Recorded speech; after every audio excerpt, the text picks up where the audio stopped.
story begins on Mount Tianmen in northwestern China. Dozens of people walk along the rocks with torches in the middle of the night searching.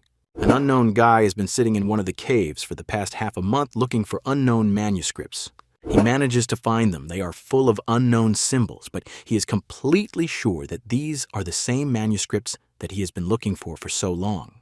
From his words, we learn that the manuscripts belong to a sword master who lived 600 years ago, and they contain information about the legendary technique. The guy who found the technique thinks about keeping it for himself, but his dantian is damaged, so this makes no sense. The guy understands the importance of this manuscript and knows that other martial artists will want to steal information about the technique from him. He decides to hide it in his mouth, immersing it in bamboo in advance so as not to attract attention. Such bamboo in the mouth causes thirst and discomfort, which is why our boy already regrets that he did not take water with him. At the moment, he is interrupted by a guy with a sword and an old man in a robe standing next to him. The guy with the katana addresses our hero as a member of some kind of blood cult and immediately asks about the manuscripts, and the old man in the robe turns out to be the head of the Golden Dragon clan. The guy with the manuscripts already known to us addresses the old man as a gentleman and reports that he really found the manuscripts, after which he put them in a safe place. Our hero offers to give the manuscripts to the old man in exchange for the fulfillment of a certain promise, but the old man interrupts him and asks about some kind of bloody worm. When our young man confirms the information about a certain bloody worm, the guy standing next to the old man begins to draw his katana. He interrupts the dialogue between the old man and the young man, saying that there is no need to keep any promises. He tells the young man that even if they manage to eliminate the bloody worm, our boy still has nowhere to return. After calmly looking into the young man's eyes, he informs him that he was expelled from the clan due to the fact that his dantian was destroyed due to the high level of Kai. He continues to tell the young man his background and reminds him that immediately after this, a blood cult stole him and a bloodworm was placed in his chest. After all these events, the young man became a puppet of this cult and is forced to carry out their orders. Our young man was worried. He did not expect that this samurai with a katana knew everything. The samurai, putting a katana to the boy's neck, asks him to give up all the manuscripts he found. With a mockery, the samurai offers to help the young man get rid of the worm in his chest if he gives up all the notes. A clash of two opinions occurs in the young man's head. He does not know what is best for him to choose. He informs the swordsman that he hid all the notes in a single place that only he knows about. Our young man extends his hand and tells the swordsman that he does not require any privileges or acceptance into their sect, but simply wants to get rid of the worm and live a normal life. After this, he invites the swordsman to be the first to take a step and rid him of the worm in his chest in exchange for the manuscripts. This dialogue arouses passion in the old man. He enters into the dialogue, calling the young man cunning and smiling. A second after this, the samurai's katana pierces the young man's body through, and splashes of blood scatter throughout the room. With a grin on his face, the samurai says that such actions were obvious from the spy, and he is ready to take a bet because he knows that all the manuscripts are stored in the body of the young man. The guy doesn't have enough strength to speak, and only blood comes out of his mouth, and he comes to the understanding that they were originally going to kill him. The swordsman sharply pulls the katana out of the boy's body, calls him Seo Un-hui, and asks him not to hate them. With an angry face, the swordsman continues to mock the boy and says that he was destined to die even when he became a spy. The swordsman gloats nonstop and delivers blow after blow to the guy's body. But in the moment, the swordsman notices that he cut a piece of bamboo which flew out of the guy's mouth along with blood. He is very surprised, although a little earlier he himself said that the recordings were inside the young man, but apparently it was a bluff. There is no limit to surprise because the aura of the room turned blue. The spy boy's body is covered in blue flame, as is the aura of the room. There is confusion in the guy's thoughts because his body is burning, but he is not hot at all. The eyes are gradually closing, but the guy doesn't care anymore. He hopes that if a second life exists, it will be much better than the one he had. Screaming from the cold, he wakes up in an unknown place, and two men in blue and red kimonos are standing nearby with buckets in their hands. Our hero wakes up abruptly, puts his hand on his stomach, and realizes that this is still his body, but without cuts and scars from burns. The first thing he hears after laughing is insults. The guys nearby call him a donkey, but this is not what surprises him, but something else. The voices telling him this seem very familiar. In front of him are two very similar men, Juabek and Wuhyun, who inform our hero that yesterday they managed to get him drunk again. Our hero is again surprised, but not by this, but by the fact that he had already known these guys in childhood. The most important surprise occurs now, when our hero sees himself in the mirror, where he is in front of him, but at a younger age. All his surprises are interrupted by a sharp blow to the back from one of the identical men, who is surprised that our boy is still allegedly not sober. This kick awakens our hero, reminding him that the pain is real and everything around him is not a dream. After that, he jumps out of bed, grabs one of the men by the robe, and asks to tell him what day and year it is. While they have a micro-misunderstanding with the man in blue, the man standing next to him in red names the date August 9th, 11th cycle. Our guy realizes that if today is August 9 of the 11th cycle, then this is exactly 10 years before his death and burning in flames. The guy who named the date is also surprised and wonders if our hero has gone crazy. Deep surprise gives way to intense joy. Our hero realizes that he has returned to the past and screams with joy because he is glad to see them all. But joy again gives way to surprise because he begins to scroll through all the details of that time in his head and remembers different moments. On the same day, it is already night on the street. An unknown group of people is walking around the houses. Some unknown guy goes outside, suspecting that visitors have come. However, immediately after this, one of the unknown guys cuts off his head right on the street. Another young guy also goes out into the street, but in front of his eyes are several corpses. The events of the story return us to our hero, who is in a hurry among things trying to find something very important. At the same time, he turns to two identical guys with a request to leave if they do not want to die. Our main character smiles because he manages to find the sword that he was looking for all this time. Among other things, this sword is the last memory of his mother. As it turns out, he lost this sword in a past life. And our hero is also thinking about some kind of escape, and that the safety of this sword is of paramount importance. All events are interrupted by a sharp scream, which was so loud that everything around seemed to tremble in the moment. Our hero and two identical guys began to listen and analyze the source of the screams. According to their personal feelings, the scream came from the street. But in the opinion of our hero, the scream was too close. Therefore, it was not from the street. Our hero hides his sword behind his kimono, and in his thoughts, he understands that certain events are beginning, which is why now is clearly not the time for discussion. They decide to go up to the door together, opening it a little to look outside to make sure what is happening. On this day, August 9th, 11, our hero was kidnapped by a blood cult in his past life. Two guys are wondering who it is, suspecting that they are bandits, but our hero told them that they are cultists from a blood cult. Our hero informs the brothers that they and he urgently need to escape if they want to live. Our hero decides that now is not the time to look after them because in his past life, after the kidnapping, they became martial artists. So there is nothing to worry about, he thought.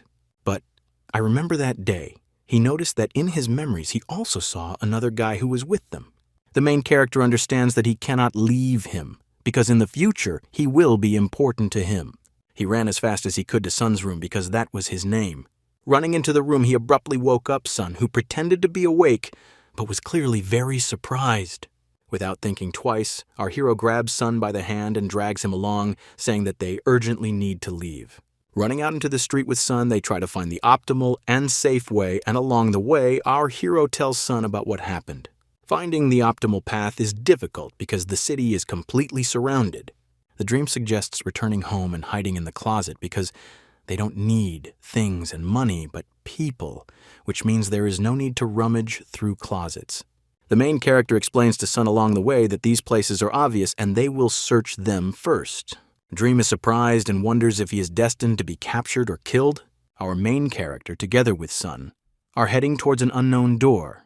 They are looking for a place where the blood cult will not come to look, even if they think of it. Having opened the very door to which they were heading, they found a toilet, according to the master. That's what Dream called our hero. They need to go down there, because they won't be found there. The Dream sincerely resisted this choice and did not want to hide in the toilet, and at the same time came up with some other options. Having pushed Sun down into the toilet, our master went to look for a secluded place for himself because initially he had planned to hide in the toilet. However, he didn't have to run far. Right in front of him he saw a stable, near which there was a large wooden trough full of hay. He let go of the horse and he climbed into the hay and covered himself with it. According to his calculations, the cultists would look for the horse, not him. However, our hero does not forget that among them there may be owners of strong techniques who will find him in this way. So he immediately took the sword in his hands. Immediately after he took the sword in his hands, this sword suddenly spoke, although it would be more correct to say, it screamed. He shouted at the young man to let him go because his hands were dirty. Our master is shocked. He saw everything, but the talking sword in his hands became something surprisingly new. While our hero held the sword tightly with his hands, he began to tell him that he was his mother's treasure, which this guy simply hid in his bag. But then the sword began to be shocked, since for the first time a person answered him. He expected that he was talking to himself again. Immediately after this, a small spirit girl, more like an elf, flew out of the sword and asked our hero if he could see her. But our hero takes it for hallucinations and is very surprised by everything that happens. Due to shock, he begins to pretend that he does not see or hear her and generally does not understand what he is talking about, which infuriates the sword avatar in the girl's face. However, our hero interrupts their ongoing dialogue, asking them to shut up because he heard people near the stable. But she refuses his request and continues to chat, citing the fact that no one else can hear since he is the first person she has ever spoken to. One of the cultists who were near the stable notices a trail leading towards this trough. One of the blood cult members draws his sword and heads towards the trough, having already approached it. At this alarming moment, the sword avatar begins to wonder if our hero has the courage to kill the cultist. It's not in vain that the sword avatar talks about this, because he hears how hard the boy's heart is beating at this moment. At this moment, he remembers how in his past life a cruel samurai mocked him right before his death. His hand becomes covered with a red aura from anger and emotion. In the moment, he feels a huge influx of strength and indescribable feelings. On the flow of these forces, he flies out of the hay trough and pierces the cultist with his sword. As a result, one of the members of the blood cult falls to the floor covered in blood. Immediately after this moment, in his mind, he answers the sword that he is not afraid, he is excited. He promises to survive in this life, despite all the obstacles, and asks the sword avatar to watch this. The sword avatar is surprised by this, in her opinion. He has always been another idiot of the Song family who just drinks with his brothers every day. The avatar continued to ask questions, but our hero decides to ignore her. Our hero knows that cultists always move in groups of 3, therefore there are 2 more nearby who will soon arrive here. The avatar once again distracts our hero Seao Un-hui while he is considering a plan of action, to which the avatar receives a rude request to leave. This time she decided not to just chat, but to inform Sue that there was another cultist behind him. There was indeed a calm cultist behind him who simply stood and observed the whole situation. He told Sue that he was interested in watching him kill his partner. Our hero tensed even more than before because he noticed a brown belt on the cultist's robe. This meant that the cultist had reached an average level, therefore he had a much higher danger than the others. So prepared for battle, but his thoughts were completely different. He blamed himself for not being so attentive to the enemy. The sword avatar immediately offered to help because she couldn't wait to see the full power of the sword. Sue interested the cultist with his skills. He even put him at approximately the average level which he himself possesses. So decides to provoke him, noticing that he called him on the same level as himself and then told the cultist that he was simply afraid of ending up like his partner. The cultist draws his sword and says that judging by the behavior of our hero, he is trying to avoid battle with all his might. Immediately after this phrase, a second later, he appears above Sue's head with a sword that is already directing his blow to Sue's neck. Part of Sue's hair was cut off, but he managed to dodge the blow, but was also quite surprised. Immediately after this, Sue strikes back, practically touching the cultist's face with his blade. However, he manages to grab Sue's hand, thereby stopping the possible blow. Although the blow failed and Sue himself was grabbed by the hand and raised, the cultist appreciated his abilities, but Sue's sword began to fall out of his hand. Cultist invites Sue to ignore the fact of killing a low-ranking member and go with him.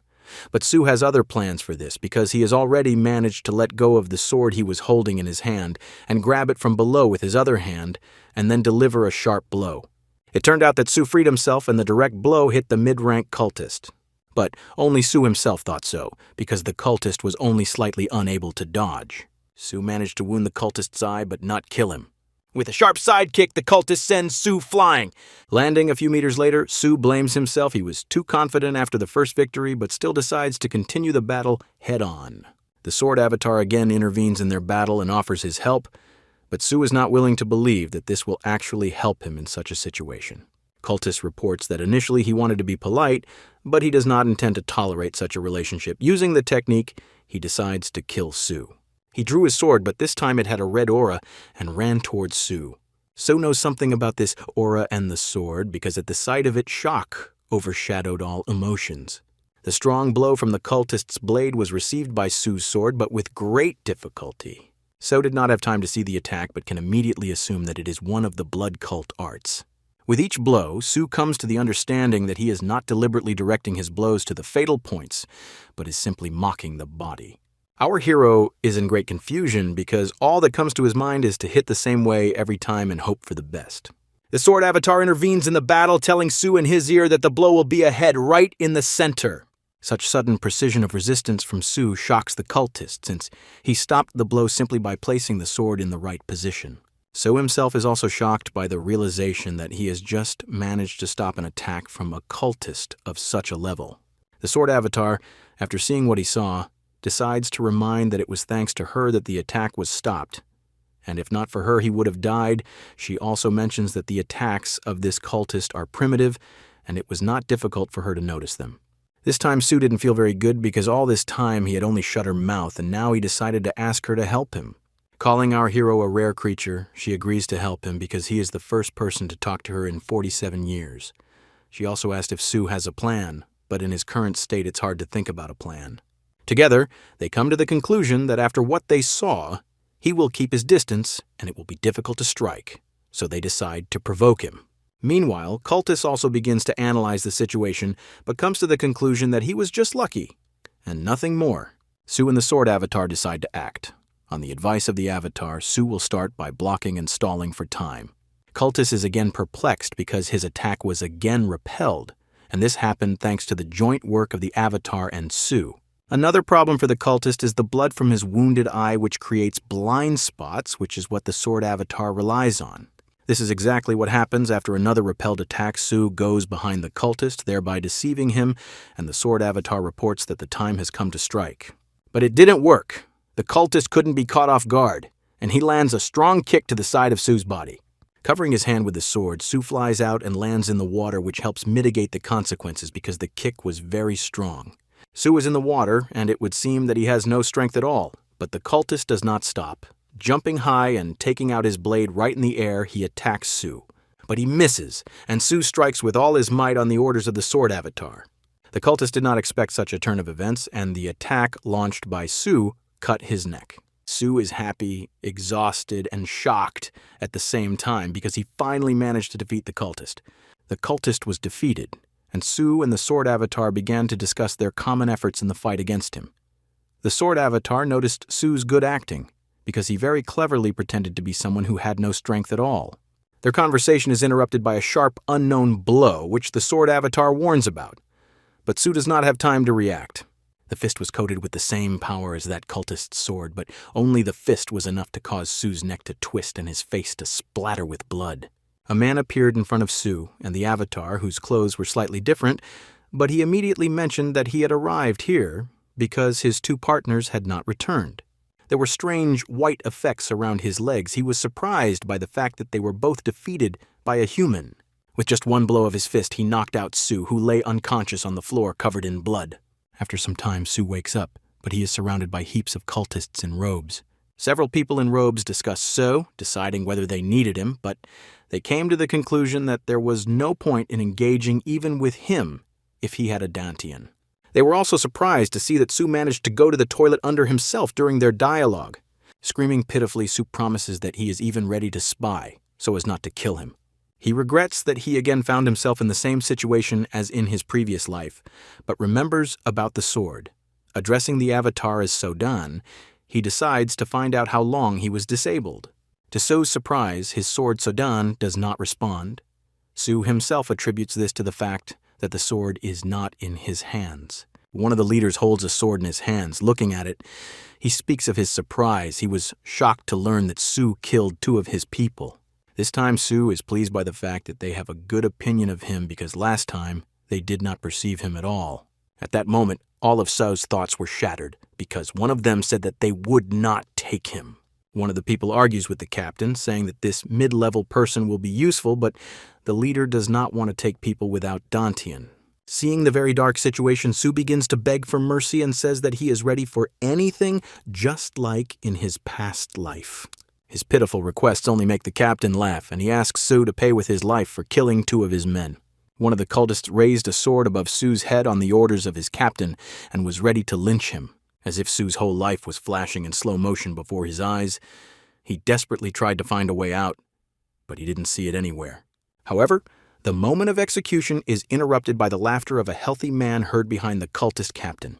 Our hero remembers the sword that was held tightly and beautifully on the man's belt. He remembers that he has seen this man before, just his aura alone is enough to understand that he is terribly strong. Seconds later, Su falls head first and begins to bow, calling the robed man the 4th star of the blood cult, and then begins to praise him.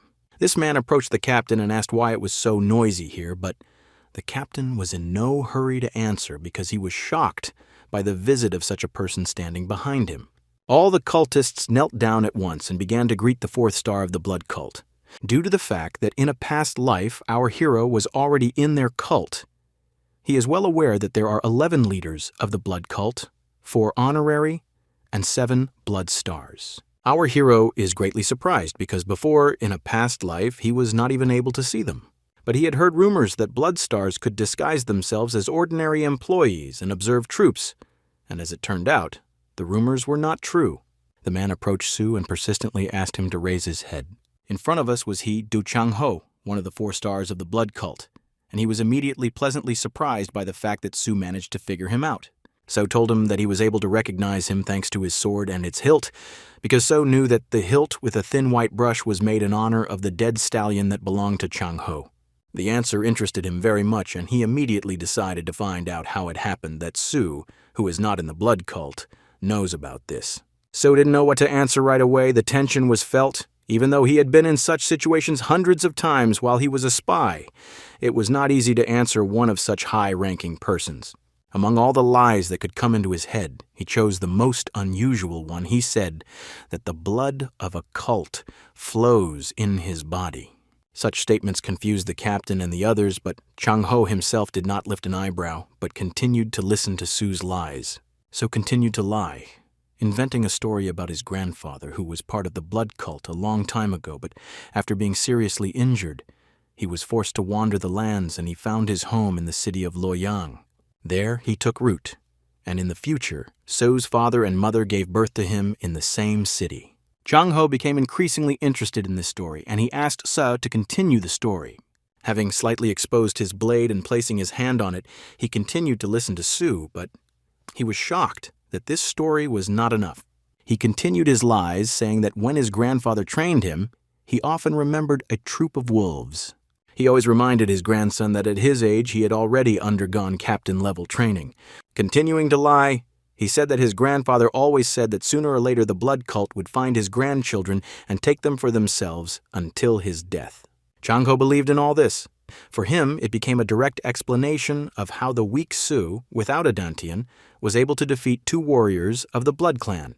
But Chang-ho still had a question for So, but he was interrupted by the squad captain, who asked not to listen to this brat in the person of So. This angered the blood star. His aura turned red again. As did his eye, he said that he did not know about the right of captains to condemn the decisions of stars. Immediately after this, the captain fell to his knees and began to ask for forgiveness for his behavior. For Su, this became an indicator, because only a couple of words from one of the stars was enough for the captain to fall into shock and begin to apologize on his knees.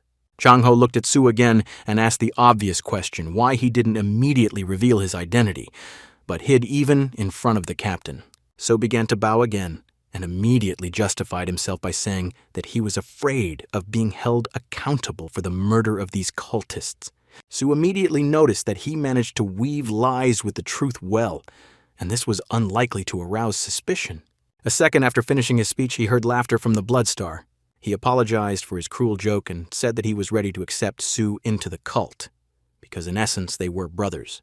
So continued to lie, saying that it would be an honor for him, and the supposedly existing grandfather would be happy about it. However, Su was upset in his soul, Because he realized that rebirth had lost its meaning, he again found himself in that cult. Sao continued to look pleased. He bowed and said that he was very glad to return to the cult again after his grandfather. But the Blood Star again interrupts everything, saying that he is ready to fulfill any of his wishes because their meeting was destined by fate. Su was shocked by such a proposal because the cult star herself is going to absolutely any of his wishes. His request was obvious. He asked for the return of his sword with which he defeated 2 cultists. Immediately after this, Chanho asked the captain to return the sword. He did not immediately agree, but did not argue with the star for a long time. Before handing it back, Changho examined the sword, calling it good, although old. At the moment of handing the sword back into the hands of Su, Changho decided to take tribute for the blood shed through the fault of Su, and only by slightly placing his finger on the sword he broke part of it, thereby shortening it even more. He returned the sword and asked him to swing it carefully next time. The power of the Kai with which he broke and sent the sword back into Su's hands was incredible, and Su himself took it as a warning. Immediately after this, Sadan's avatar appeared from the sword, who, due to his fault, was left without part of her hair after breaking the sword. She was very angry with Su. Following one of the stars, Sodan also managed to say nasty things and threatened to kill him. However, immediately after this, a serious question appeared from Sadan. She was interested in whether Su was really a member of the blood cult.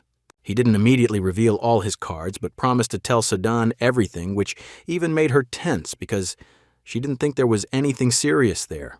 A couple of seconds after that, he only briefly said that he was from the future, which made Sadan even more tense. But everything did not end with such a happy ending, because when he approached the captain, he asked to send agents to Su's hometown to identify relatives on his mother's side.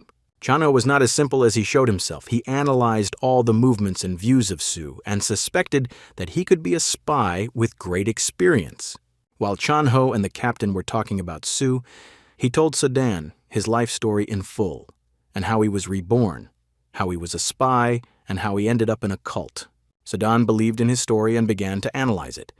For her, it was a strange moment that he was able to see and hear her only after rebirth. After the whole fascinating story, Sadan made only one conclusion: that he was very unlucky, because even after his death he still returned to these cultists. Also, in her opinion, all this could have been avoided if Su had abandoned Sun and hid in the Sartir, but Su himself rejected this idea. According to him, in his past life, it was Ah Seong who saved his life during the battle by taking the blow with his body. And thus, Su wanted to repay the debt for the incident from the past life. Quickly switching topics from Ah Seong, they began discussing how they both could now survive among the cultists. Sadan actively encourages So not to become an errand boy, but to use the information that he currently has.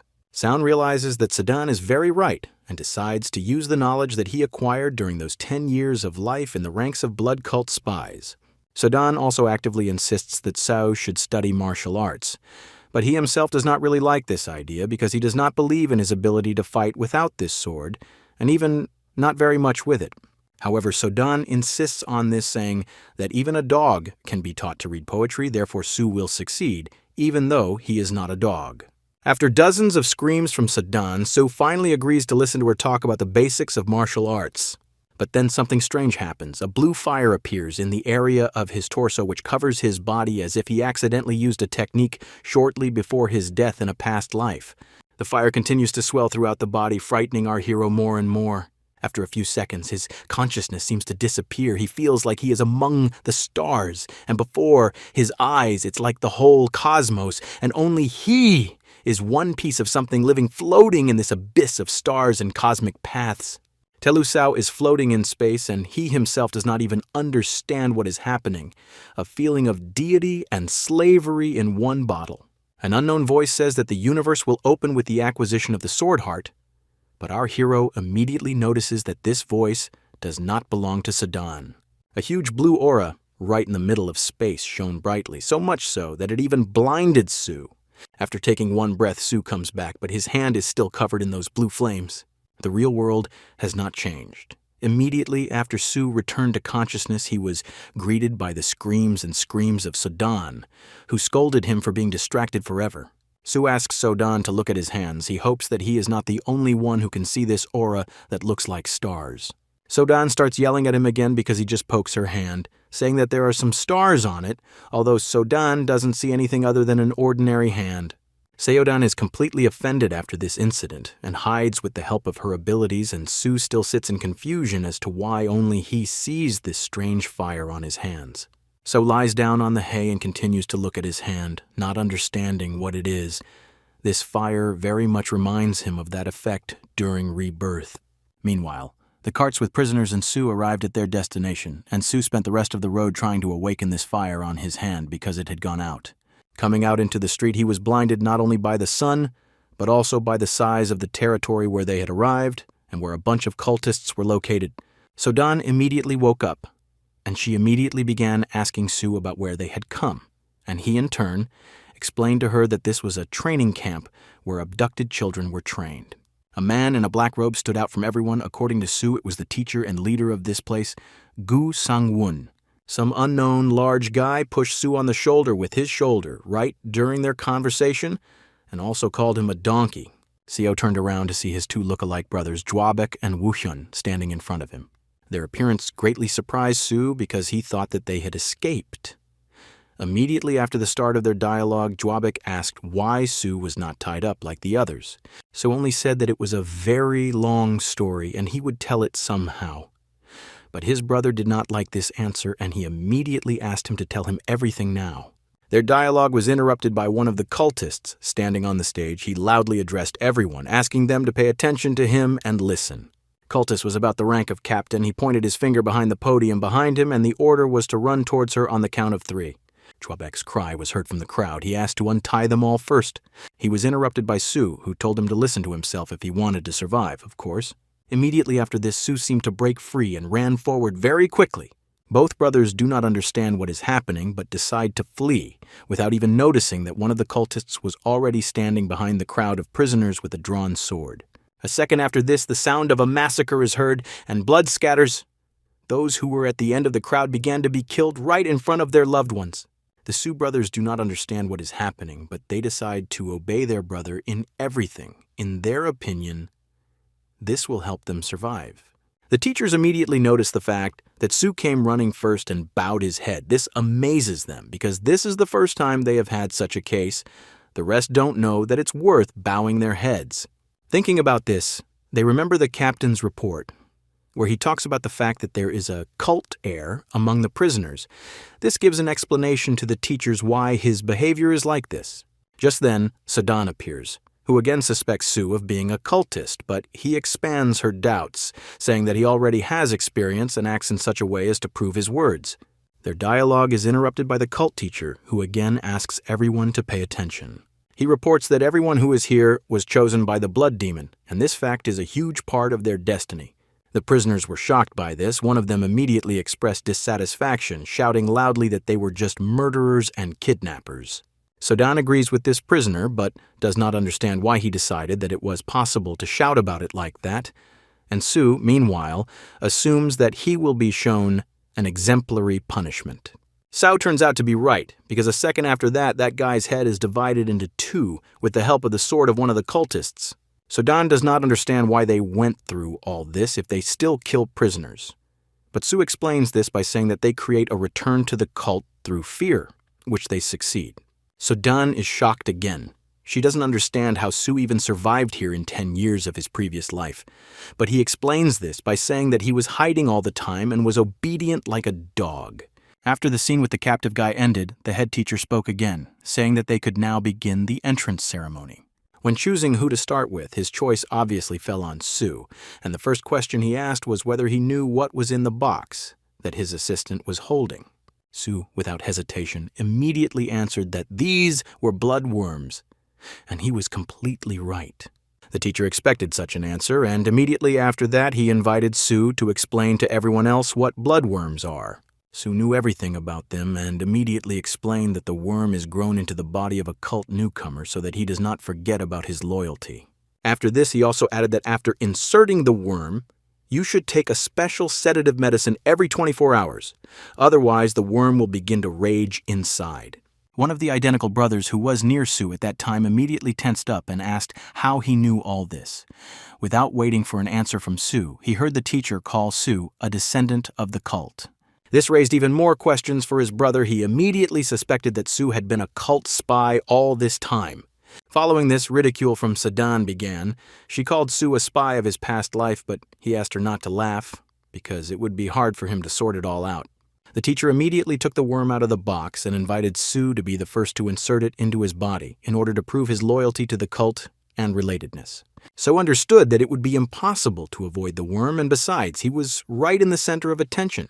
Sao continued to lie and began to thank the teacher for giving him the honor of being the first to do this. All this time, from afar, Commander O, who participated in the operation and led the detachment, watched Sue and the acceptance ceremony. It turned out that this captain was preparing something. From his thoughts, it was clear that he did not like Sue, and he would try with all his might to expose his lies. So swallowed the worm, thereby starting an irreversible process, and then bowed and thanked the blood demon, as expected. After Sue's example, the teacher asked everyone to repeat after him, doing the same. Sodan was quite scared. For her, this is a complete abomination. She sincerely does not understand how Sue lived with him for 10 years. Right.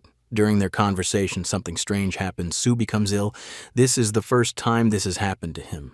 As our hero himself says, the worm should not rage just like that, but it happens. But the pain is different, although it is clearly in the place where the worm is located. Seo notices Captain O standing and looking at his torment. He immediately suspects him of what he did. The cultist teacher also does not understand what is happening and tries to ask Sue about it. Standing nearby, Captain O chuckles, saying that someone who is a descendant of a cultist should have no problem going through this. Sue only gets worse. He is perplexed and tries to ask what Captain O did with the worm in his body. The teacher notices everything and asks Captain O if everything is okay, to which he receives approval. The captain reassures the teacher that Saw awakened the worm while he swallowed it. Captain O comes closer to Sue, crouching down on his knee. He puts his hand on Sue's shoulder and asks him to turn his back so that he can stop the worm using a basic technique. However, Soo does not allow the captain to use the technique and says that he is almost completely fine. Captain O asks Seo Woo to cover his lower abdomen, but Seo Woo still asks him to stop. And then the main climax occurs. Sue simply farts sharply, after which the pain disappears and the captain is in wild shock. Seo reports that he is fine, although he is embarrassed, and Captain O at this moment is shocked to the limit because his nose smelled an ordinary stench. After some time, Seodan appears, who is simply crying with laughter. She cannot believe that Seo farted on the captain of the cultist squad. But Sue himself is not joking with everything because he still does not understand what really happened, since the pain has gone away. However, his train of thoughts was again interrupted by his brother, who wondered where they should go now. Before they could discuss the next action plan, they were again interrupted by a loud voice asking everyone to pay attention. Captain O decides to give a rank test, telling everyone to stand in their places and wait for orders. Seo Woo is surprised because last time there was a different examiner, therefore this change occurs because Captain O wants something again. The captain points his finger at the caves behind him, indicating that this is where the testing will take place. Blood cult examiners are stationed in each cave, and depending on who passes this test, a rating will be issued. Low, medium, high. He asks everyone to raise their heads and look at his blue belt, which signifies high rank. He reports that everyone who reaches a high rank and shows their achievements will have a worm removed, and their merits will be recognized by the top. Among everyone, only Sue understands the true meaning of these words, because now, for everyone, the idea of becoming the owner of a high rank has become the goal of life.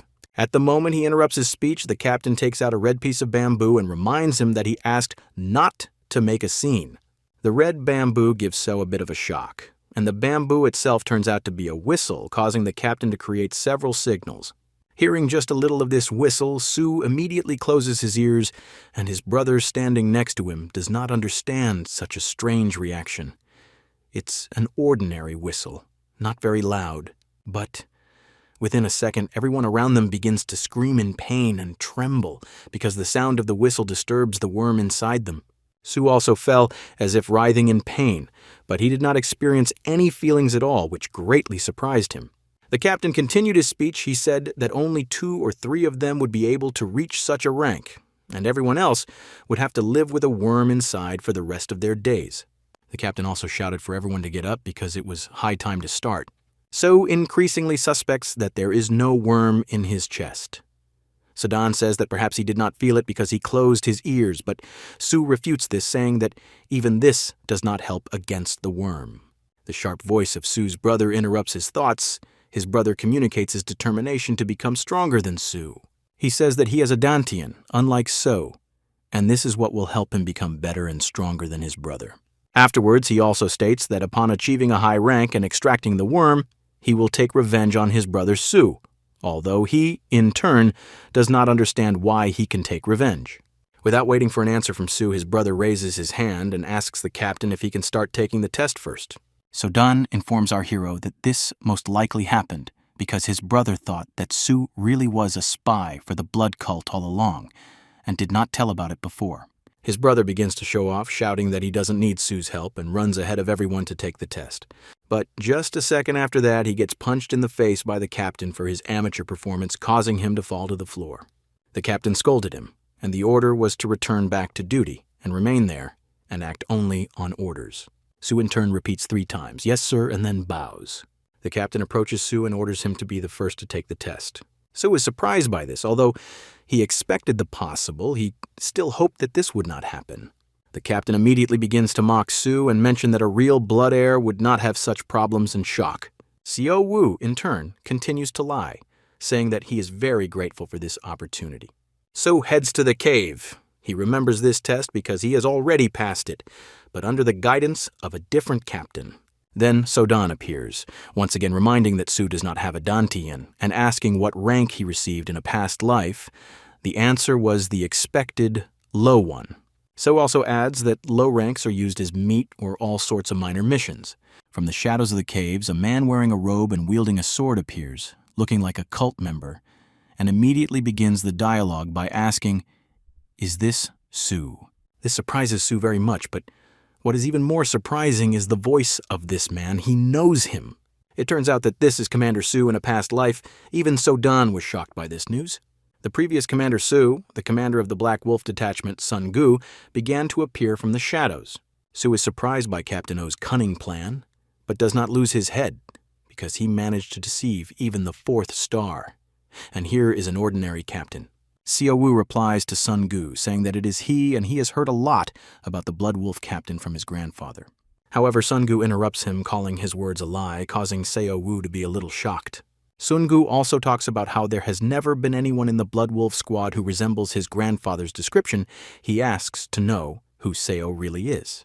Sun Gu immediately grabbed Seo by the neck and squeezed it tightly and asked one more question. Does Seo want Sun Gu to die? Sun Gu continues to squeeze Sue's neck and says that from a very young age he trained in Black Wolves and knows all of his father's subordinates by heart.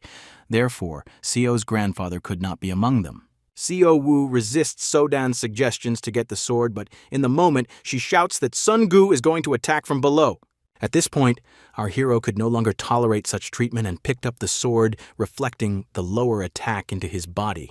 But even this doesn't really save the situation because our hero's body still continues to hurt. Without having time to stop the attack, he receives another kick directly in the stomach from Sun Gu. From such a blow, Sue flies into the wall and pain goes throughout his body. He remembers his commander, who was merciless all his life.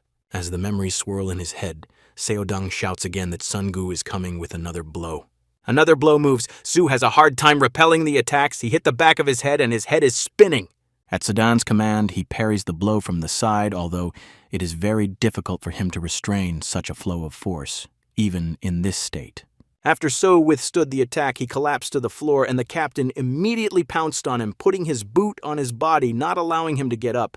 But the problem was not this, but the fact that Sue's sword was a couple of meters away from him.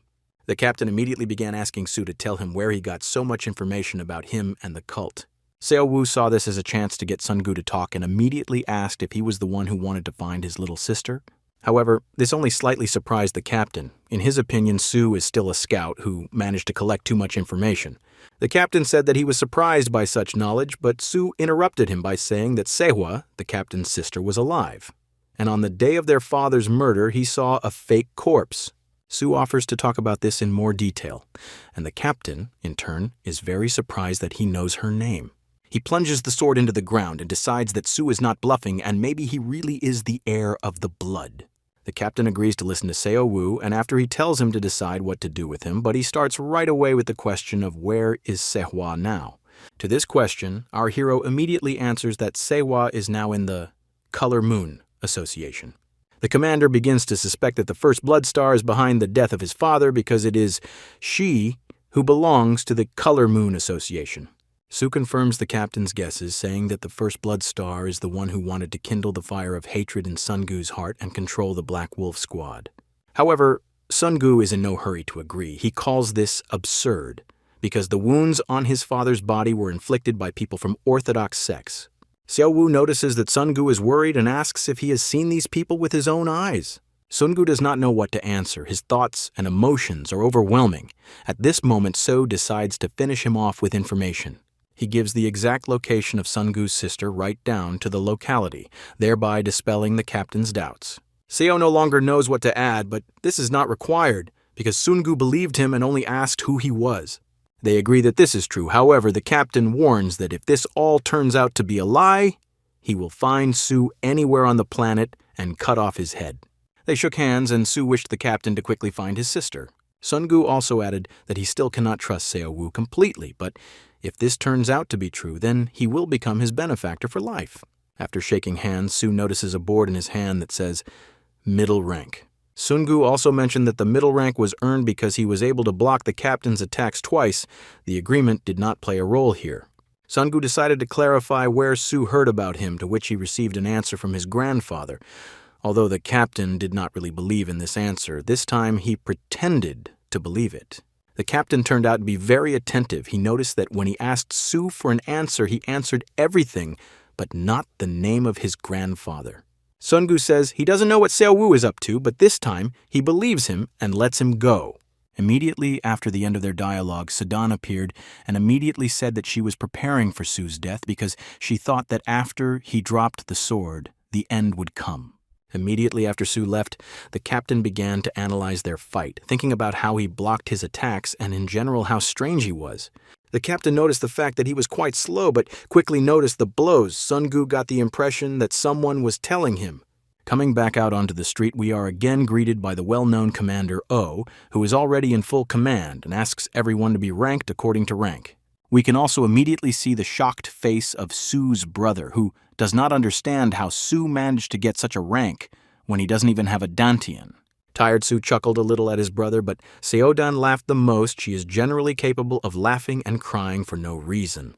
As they walked back from the mountains, they continued to discuss Su and his brother as well as getting to mid-rank.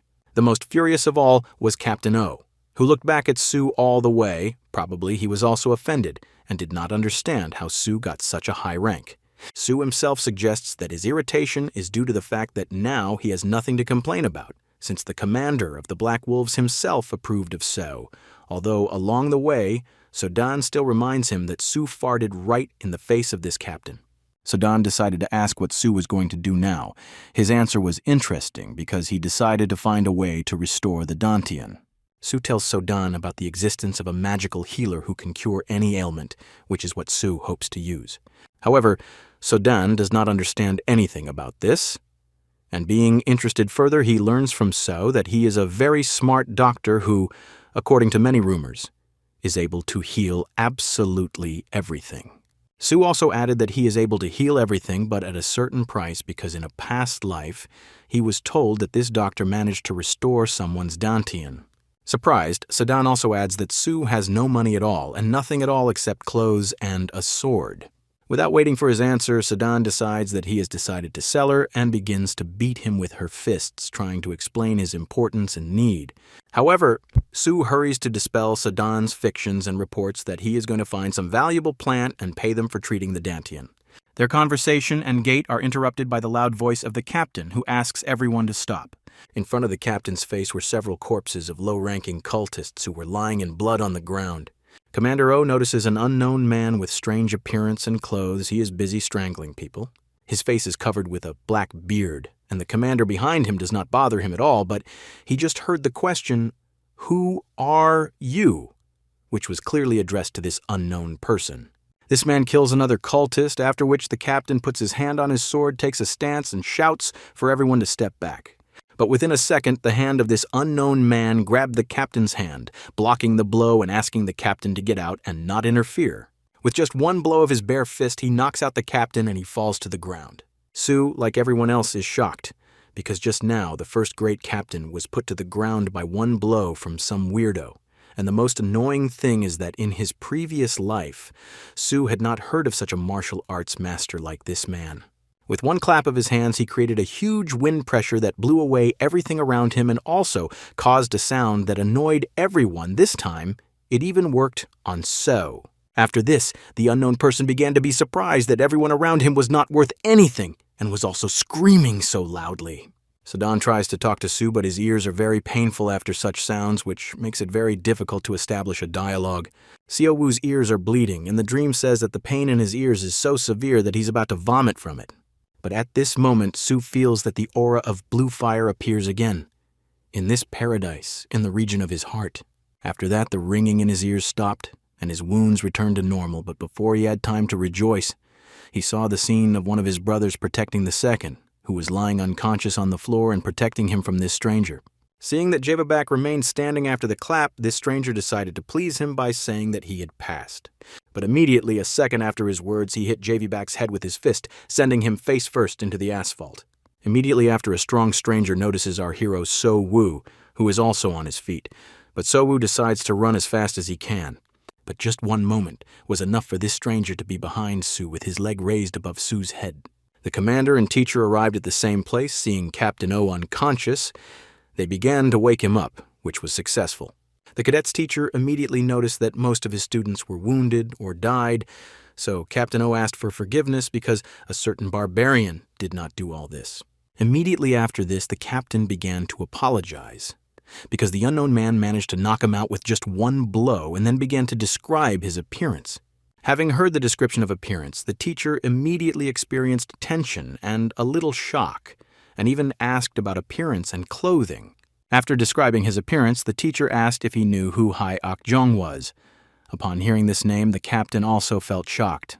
The teacher said that the captain had not previously seen his appearance, but this is one of the 4 honorable blood cults. Meanwhile, after being kicked by Ok-jeon, one of the 4 honorable ones, Seo-woo regains consciousness in an unknown place and sees Ok-jeon himself in front of him.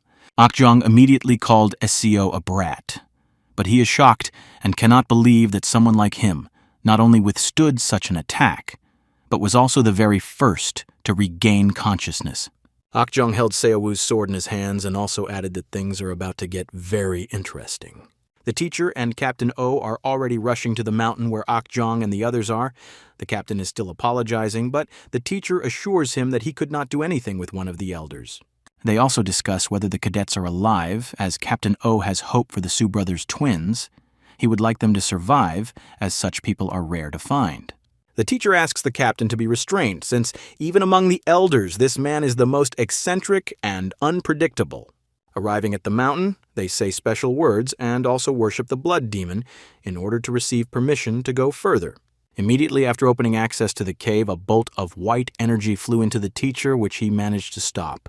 Ok-jeon immediately asks the reason why Captain O and the teacher came. He assumes that it is because of the children whom he killed and took some of them to his lair. With one question, he makes one teacher sweat, asking if he is afraid that he will harm the children. Ok-jeon talks about how he's not going to hurt them. He wants to teach them a few tricks while they're here. The teacher immediately asks if the elder is going to take on a couple of students, to which he is refused because Ok-jeon is simply going to smooth out his loneliness. But this causes a misunderstanding in Captain O's head. He believes that Ok-jeon is lying and in fact is going to take them as his students, contrary to the words he said earlier. Captain O also understands Ok-jeon's strength and skill, as it can be life-changing if you become a student of a martial artist, Dak, and another of the elders. Captain O begins to speak sharply and on his knees asks the elder to pay attention to the fact that one of them has a damaged dantian, and he cannot work with such a professional. One spit bone from Ok-jeon in the captain's face was enough to send him flying down the mountain. Ok-jeon does not understand why the captain began to express his opinion if he had already decided that he would train them. By Ok-jeon's order, the teacher also leaves, but regrets that he could lose children with such potential. Immediately after the teacher and the others left, Akjong asked Seo-woo to go and get him some food. But for Soo, this request seemed very stupid because where could he get food?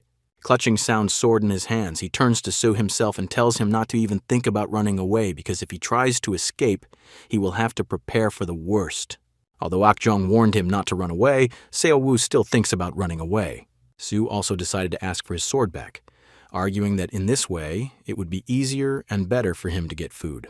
Without waiting for an answer and without telling him that this was a memory of his mother, he caught the sword in his face with the hilt. Akjong immediately returned the sword. He referred to the fact that he did not need such a weak and short sword at all. Immediately after returning the sword, Soo began to listen to complaints from Sedan, because while Soo was sleeping, he even managed to pick his teeth with it. But while she was complaining, Akon-chan had already approached the twin brothers. After delivering a couple of blows to their faces, he captures both twin brothers and takes them with him. Before leaving, he took the twin brothers and later jumped from the mountain in one leap, but even this is not what surprises Soo, but where he is. Soo is at the top of a huge mountain and has no idea how to get down from it, much less get meat or any other food.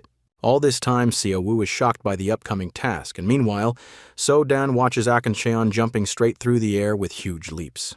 In an attempt to get down, Soo grabs onto a cliff in order to crawl down, but the stone breaks off, and together with So-dan, he flies straight down. But about half the flight down, he manages to grab a branch that grows from the cliff. So-dan tries with all his might to help him and at least cheer him up, always joking that in this way he at least went downhill quickly. After 4 hours of uncontrollable hanging on the branch, Akjong returns and sees how his new student has not even started searching for food. After some time, Akchona taught them to go down, and Soo even got a bow and arrows, and now going for food has become more than possible, unlike his first time. Seo-woo had already spent 2 months with Akjong, during which time he had been beaten dozens of times, but he had also been taught a lot, and he had already begun to get used to this way of life. Seo-woo's next foray for food is interrupted by Akjong, who simply falls from the sky. He complains that his stomach is empty and it's already time for lunch, and just with his menacing appearance, he creates the feeling that he is ready to devour the entire forest. Soo, in turn, presents him with a roasted rabbit, 3 of which he managed to catch today.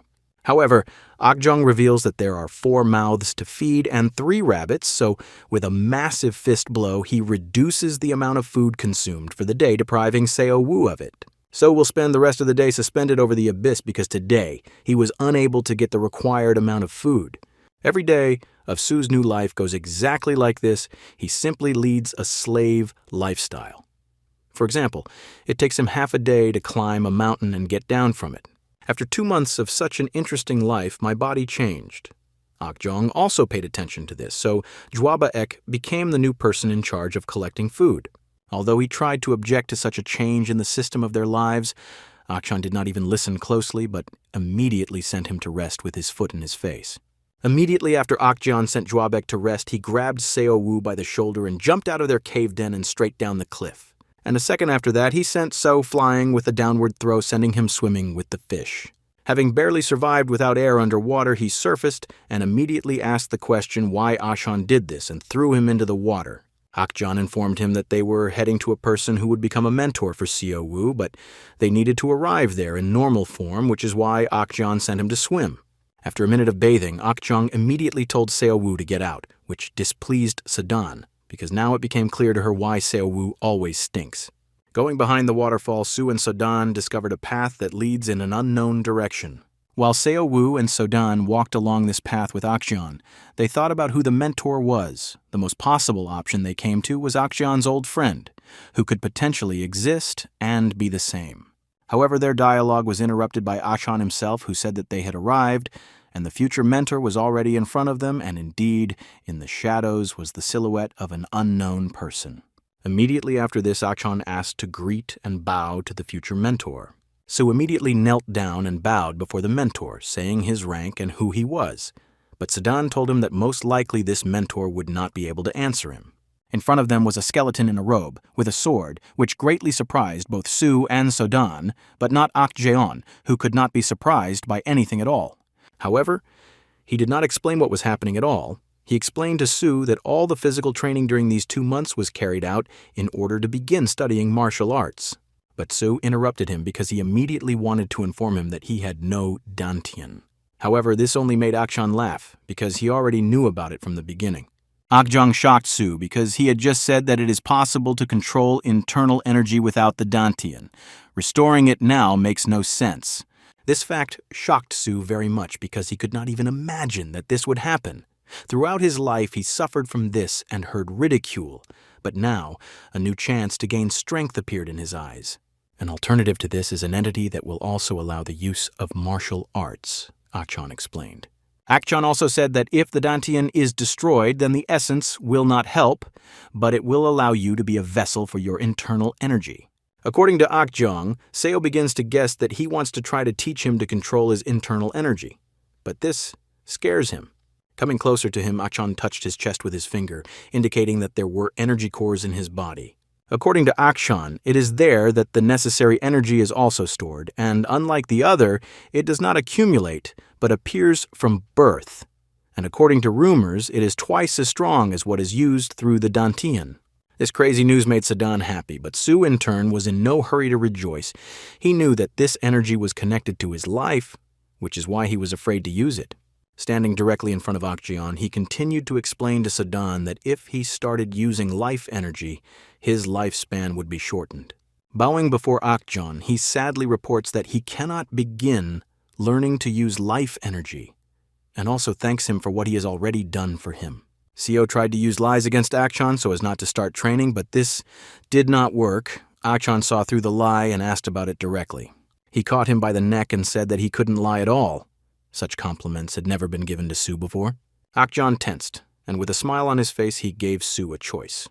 Either he dies right now because he will break his neck, or he learns to use energy and dies gradually. After such a choice, Seo directly said that it would be better to kill him then, to Akjeon's face. These words put Akjeon a little into a stupor. He asked Su if he doesn't care about his life, or does he think that someone will blame him for your murder?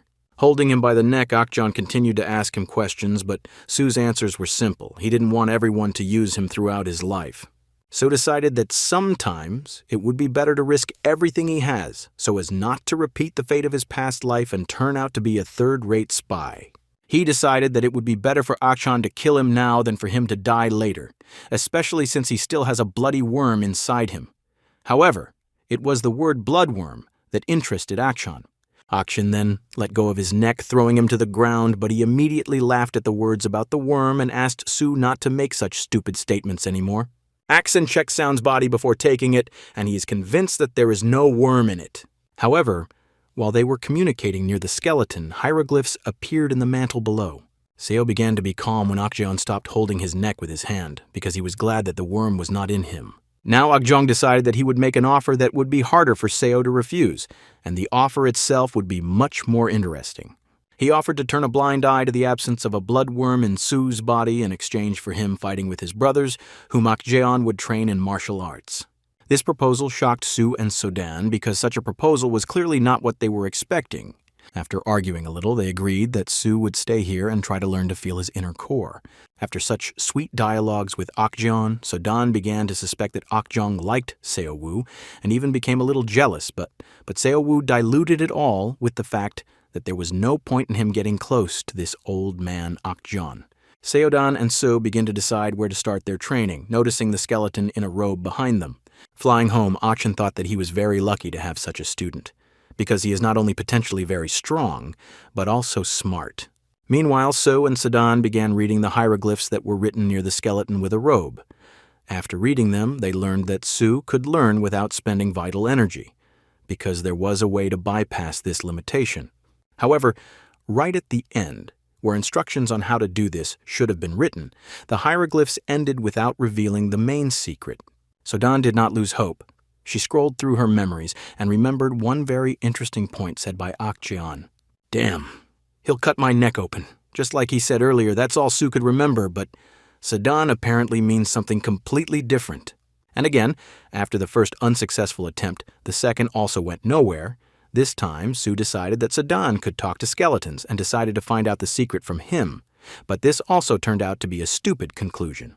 Sodan meant the sword that stands near the skeleton. She assumes that Su will be able to talk to him. Sodan began to explain that she does not know how to draw swords and speak to them, but Su is a special person and he may well be able to do this if he at least tries. After this, Seo himself was able to understand what Sodan meant. He remembered how Akshan said during the dialogue about the mind of the sword. While Su dreams and imagines how he will gain new strength thanks to all this, Sodan asks him to start talking to the sword for the 100th time. He takes this sword in his hands and begins to draw it a little. Immediately after this, an avatar appeared and grabbed Su's hand. It was the avatar of a cute guy with purple hair. Su himself was frightened by such a sudden appearance of such an avatar. But he had already heard about Su. Apparently, the sword avatar heard everything around him the entire time. The sword avatar turned out to be quite polite. He immediately introduced himself. His name is Ho John Dai.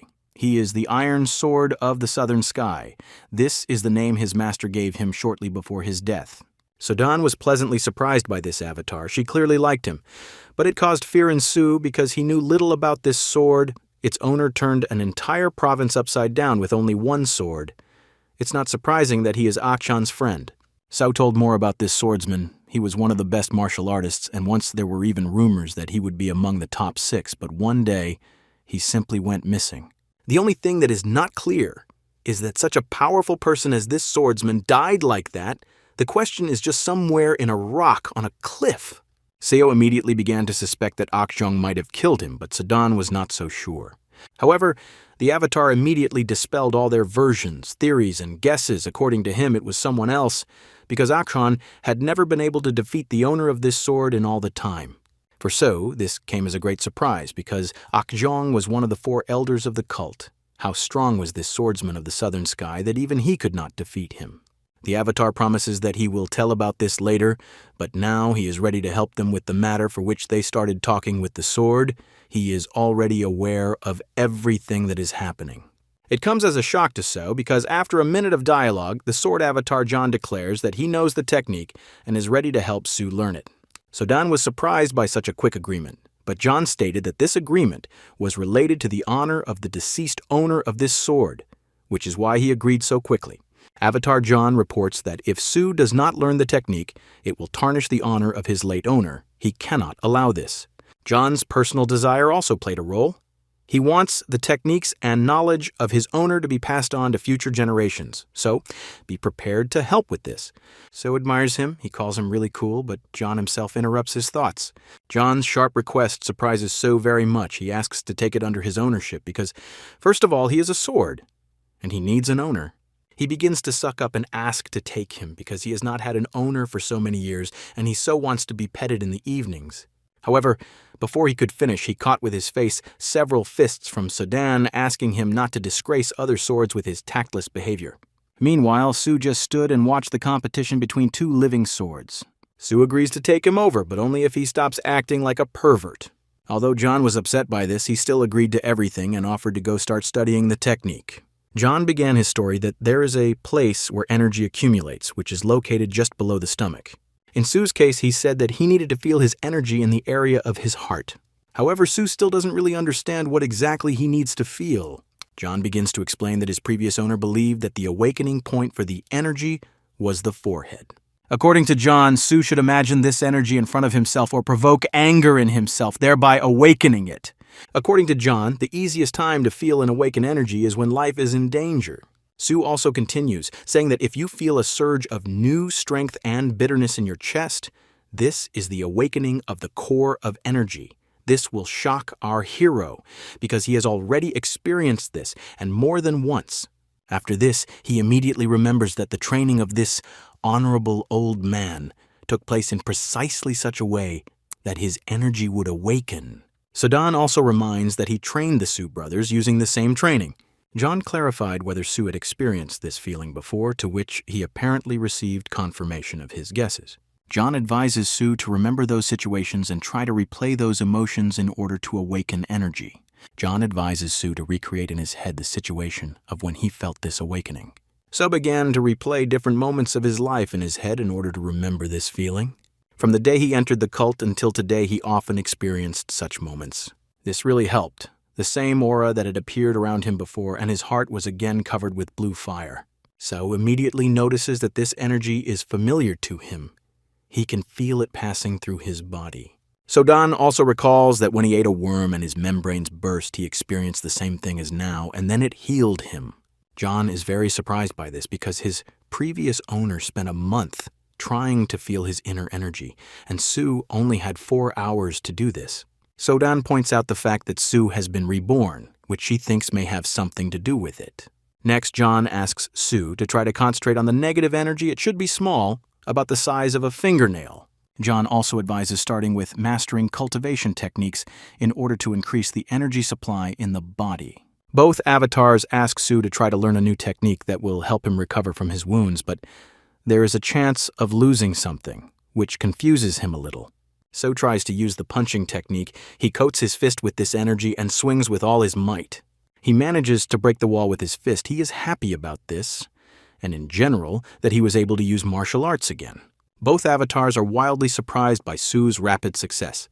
John was especially surprised because his previous owner, even after mastering the technique, never collected as much energy at once as Sue manages to do.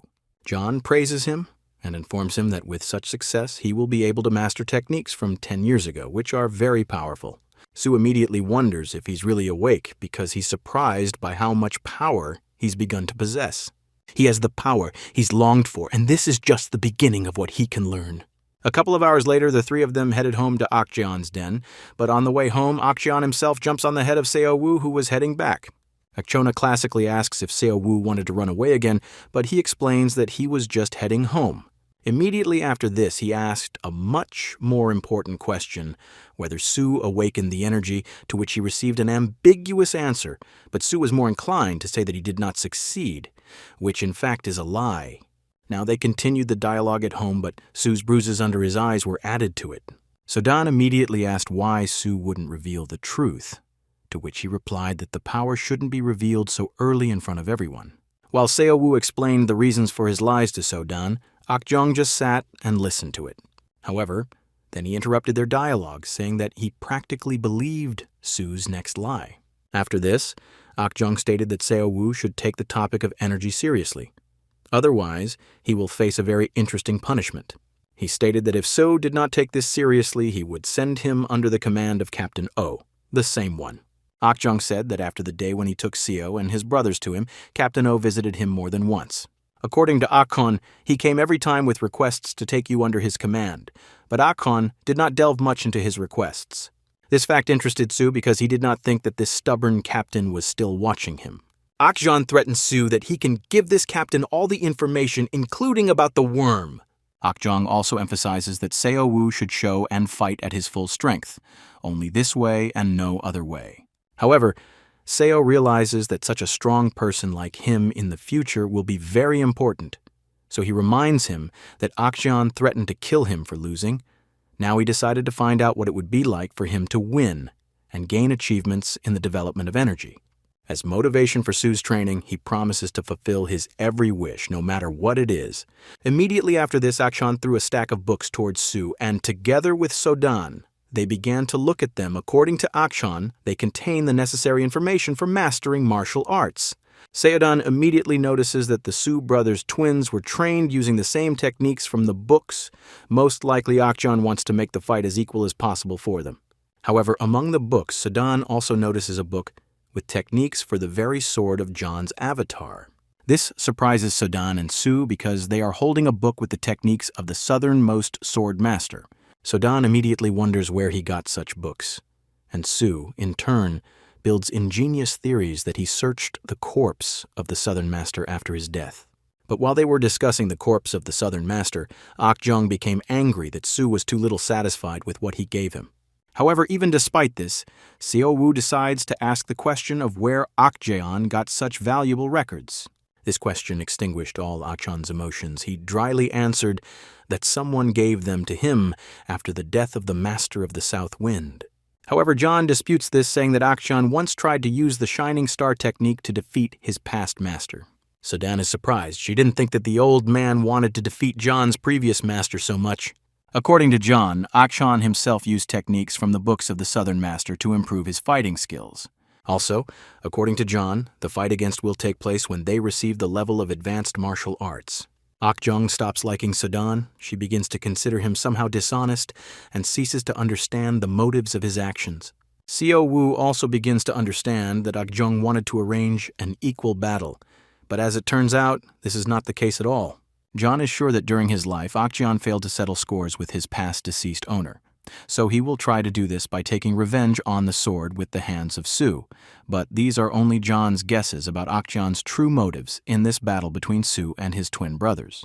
So Don immediately suggests using it too, and not just the sword of the south wind, but Su immediately understands that Akjeon most likely will not allow this to be done so as not to break the balance. John immediately hurries to reassure Su and say that many of the techniques created by his late owner are not fully improved. John also reported that all of his owner's techniques had flaws and weaknesses, since he once lost his notes and did not have time to fully upgrade his skills. A couple of days later, Su was already training in the forest, gradually mastering the techniques of the southern sword and noticing their disadvantages. However, the entire fighting atmosphere was interrupted by Sedan, who wondered if the old man would understand that Su would use improved versions. This could cause anger in him. So Sodan and John understand this because someone who was only able to master ordinary techniques could not so quickly reach their perfect level and even improve it. John did not miss the moment and reminded that the level of such techniques would be difficult for Su because only such a master as his previous owner could do this. But this caused Su a little irritability. Sodan also reminds that without perfect techniques, Su has no chance, to which Su just smirks, saying that despite the old man's anger, he is still going to use them. However, the entire fighting atmosphere is interrupted by the appearance of Captain O, about whom Su is not yet aware, but he came to finish off Su, as he himself put it. Captain O brought with him a person who, according to the captain himself, can replace Su, and the elder will refuse to train Su, but will take this person. This man's name was Do Hyun, and Captain O asked him to demonstrate his abilities of the highest rank. So came out to meet them and immediately, according to the rules, respectfully greeted Captain O on behalf of the middle rank. John is not very enthusiastic about this appearance. He is surprised that such a captain has become a problem for Su. But according to Su, he always tries to get what he wants and is very persistent. Seo doesn't understand what kind of person is behind Captain O. He causes some concern. Captain O took Seo Woo by the shoulder, to which Seo Woo only replied that he assumed that this man and Captain O had come to give a new batch of supplies to Akjeon. At this moment, with his hand on his shoulder, he, using chi energy, checked Su's supposed characteristics, calling him truly a good warrior, but without a Dantian. After that, Captain O pointed to that same guy Do Hyun, saying that now he will serve the elder together with Seo. The captain also said that he was perplexed by how Su managed to convince the captain of the Blood Wolves that his grandfather existed at all, because in the city of Luoyang they had not even heard of it, and according to Su, his grandfather lived there. So was wary and surprised by Captain O's persistence, and also noticed that if he had studied martial arts so persistently, he would have achieved great success in this. Suo called it a misunderstanding, explaining that his grandfather was forced to hide, and that is why no one in the city knew about him, and to whom would he reveal such a secret, if not to his grandson and other family members. However, what surprised Captain O more was that Seo Woo called his man Do Hyun unsuitable to train with the elder.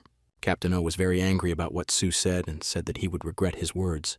After this, the captain ordered Do Hyun to deal with Seo, and if anything happened, Captain O himself would take full responsibility. Do Hyun immediately says that he has nothing against Seo Woo, but an opportunity is an opportunity, and he will take advantage of it, asking Seo Woo to be patient if it hurts too much. This whole scene really surprises So. He sincerely doesn't understand why the captain suddenly decided that Do Hyun is stronger than him. Do Hyun throws a direct punch aiming for Seo Woo's head, but Seo Woo easily dodges the blow.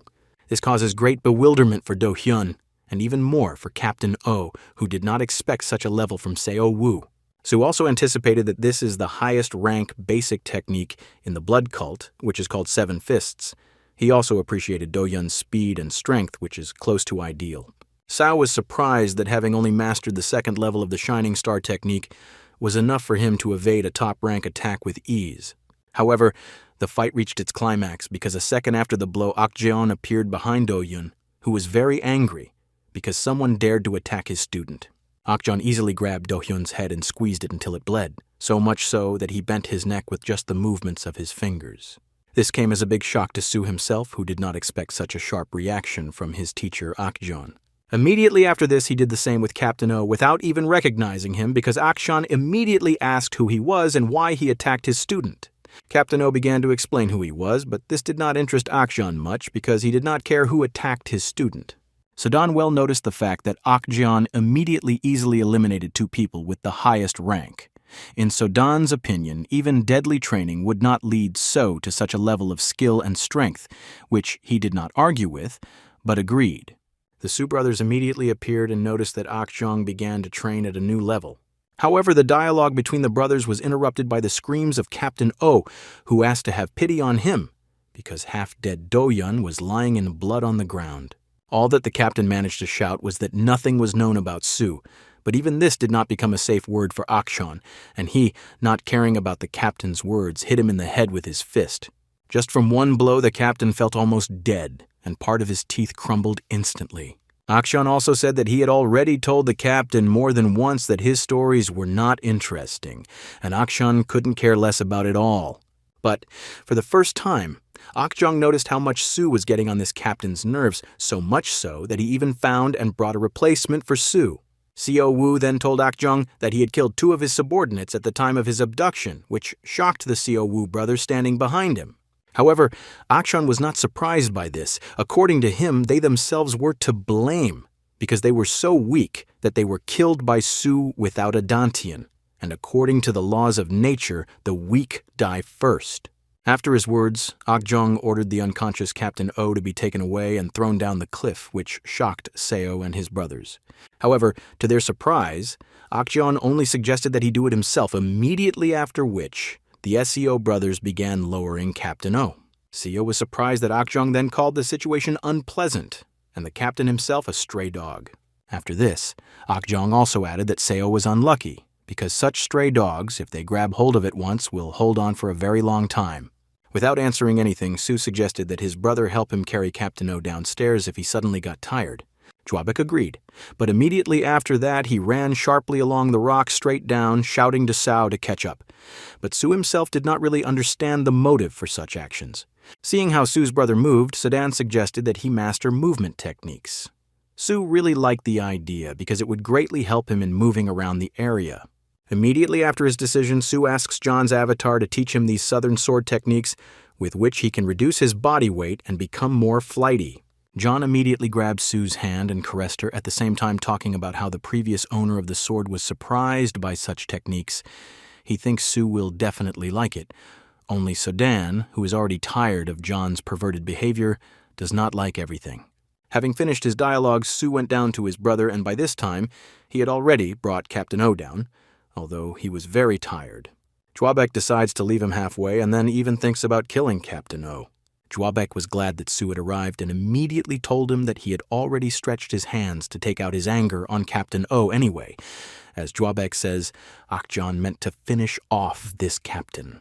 Seo Wu drew his blade to make it clear to his brother that Captain O shouldn't be killed, and Akjong didn't mean it that way. However, while they were wasting time on the dialogue, Captain O came to his senses and immediately jumped away from them. This shocked Su, because he thought that his brother had blocked all his recovery points. The captain managed to hear part of their dialogue, and his anger at both of them, especially at Su, became very enormous, because they wanted to kill him. He decides to show them all his power.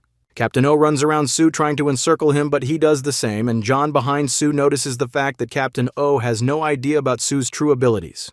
Jumping up, Captain O swoops down on So, at the same time saying that someone weak like So without a dantian will not be able to defeat him. So manages to block the attack with his energy, preventing Captain O from attacking him. This causes an indescribable shock for the captain because for a long time no one could stop his attacks, and especially such, in his opinion, a brat like Su. Just a second after blocking Captain O's own attack, Su hits him with a sword wave, concentrating his energy. This causes a huge shock to the captain as well as enormous pain. The blow hit him very hard, so much so that the captain's mouth began to bleed. Su observes his strike very well. He shares with John and Sedan the fact that for this strike, he used the energy that he charged the sword with.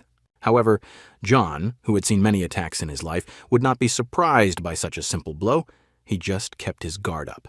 John says that against Su is a first-class martial artist and captain, and it would not be an exaggeration to say that the battle is now just beginning in its active phase. It comes as a surprise to Captain O that Su uses internal energy because when he arrived, placing his hand on Su's shoulder, he checked whether he had energy, and his technique showed nothing. However, at this time, Su does not lose activity and, jumping up, flies towards Captain O, swinging his sword. Using the wasp roll technique, the captain manages to hide from another sword strike that was aimed in his direction. He jumped back. The captain continued to watch as Su launched attacks, and the captain only had enough strength to evade them a little, and then with force. Captain O is surprised where Su has so much strength. Because he doesn't even have a dantian like the others, this fact scares the captain. He understands that in the future Su can pose a huge danger. Against the backdrop of everything he saw, Captain O decides to kill Su right now here, so that in the future he will not become potentially very strong, if even now he manages to fend off the captain's attacks. At this moment, Brother Su began to watch the battle because he had just woken up after being demolished by the captain during takeoff. However, the captain manages to strike So, although not very significant, but John manages to begin to worry. Brother Su also enters the battle, landing a kick directly at the captain. After Su's brother hits, the captain also strikes, but Jawback is not too upset, and Su and Sodan stand on the sidelines analyzing the situation. Jawback only laughs at such a blow from the captain, calling it worthless because, according to Jawback, this is not even close to the elder's blow that he receives every day. Jawback attacks the captain again and decides to take revenge on him for that moment of humiliation during the exam. However, at that moment the captain uses a strange ability against him. He launches a huge stream of blood directly into Jawback's face. Thus, for some time he deprives Jawback of vision, and at this moment he charges the blow with his energy, creating a green aura around his fist. Sodan and Su are amazed at how stupidly Jawback allowed himself to be offended and lost his sight, albeit temporarily.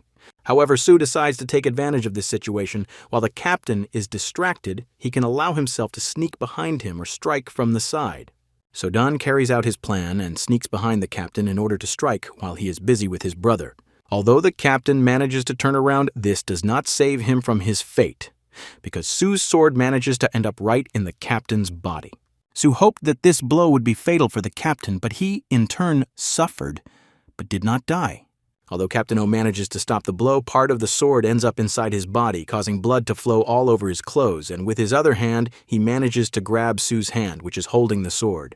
However, Su is also not so easy. With his second hand, he manages to get his first sword and asks Sodan to begin his actions. After stabbing the sword into Captain O's body, Su decides to use the 8 lightning strikes technique.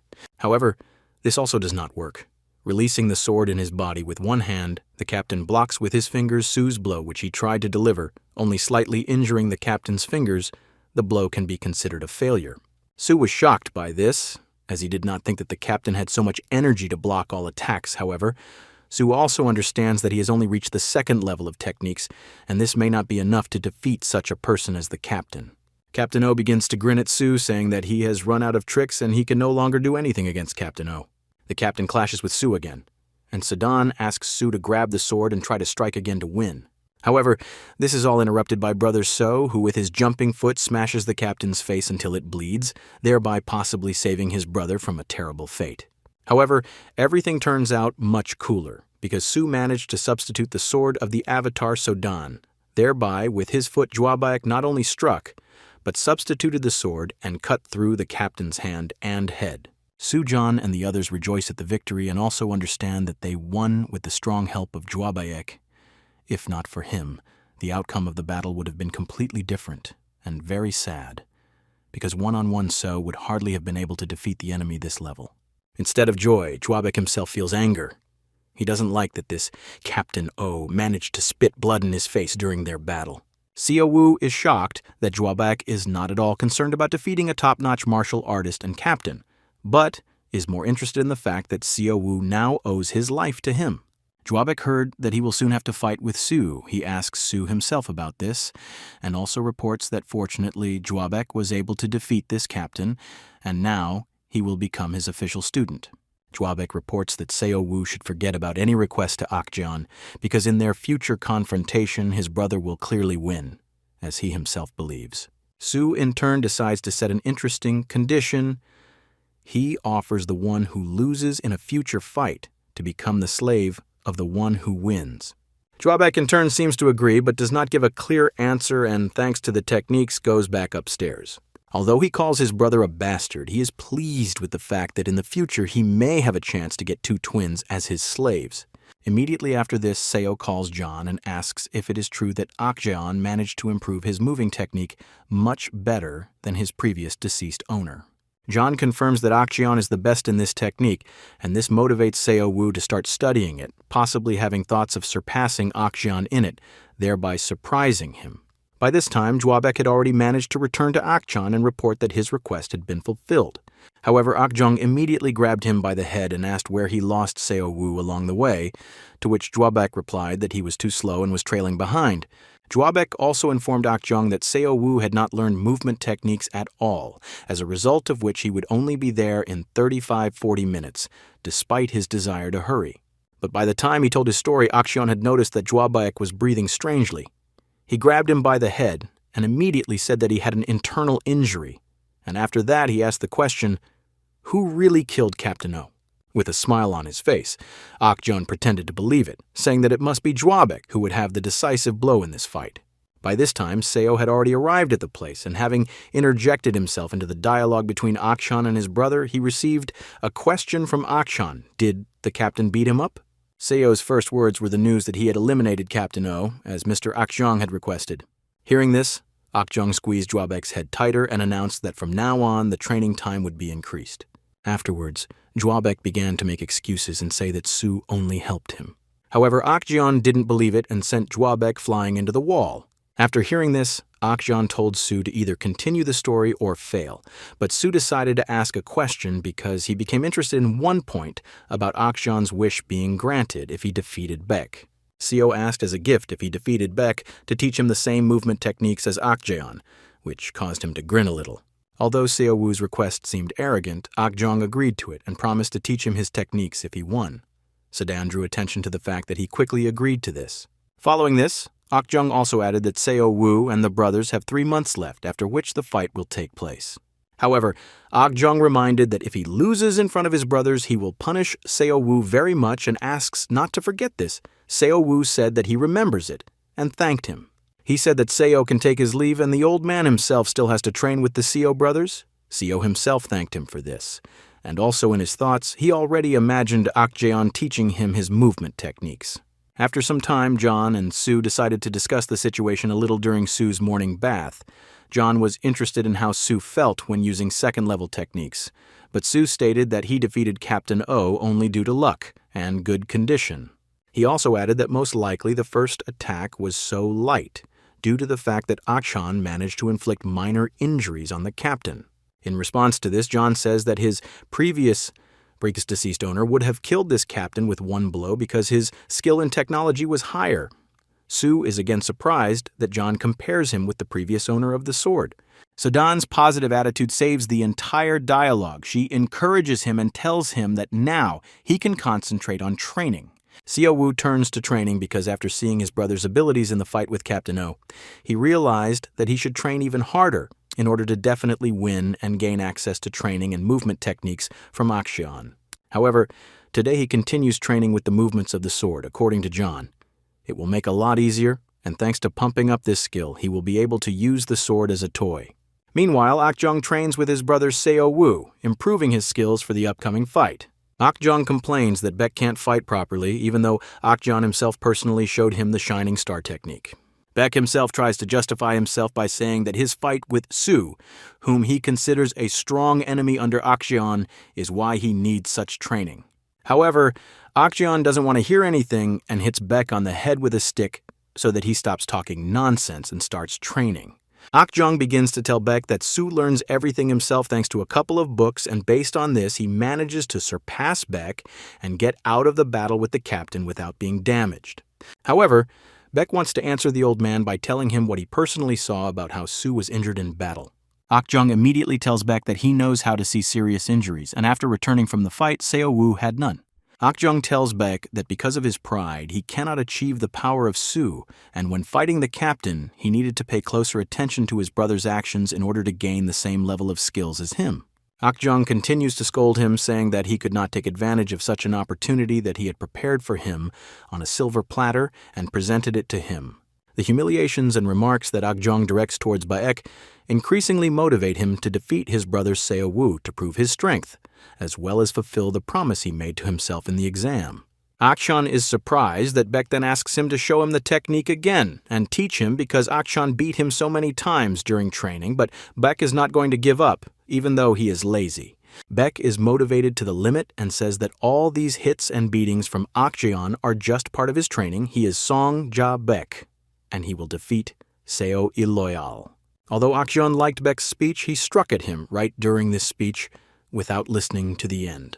Akjong says that if Baek decides to prove his intentions, he must do it with actions, not words, which already causes some emotions in Baek. Akshon says that now he will begin teaching Baek that very technique, which greatly surprises Baek, because for him, it's like a signal that Baek has been accepted as Akshon's student. However, right as they were talking, the Blood Cult rookie squad teacher appeared and addressed Akjong and gave praise to the Blood Cult and the Blood Demon. The teacher came to find out about the cadet and Captain O, who came to this mountain today. However, without listening to them, Akshon says that he doesn't even know who they are and asks the teacher to get out of here. The teacher continues his speech and says that his friend Captain O told him today that he would visit Akjon on his mountain, along with the cadet.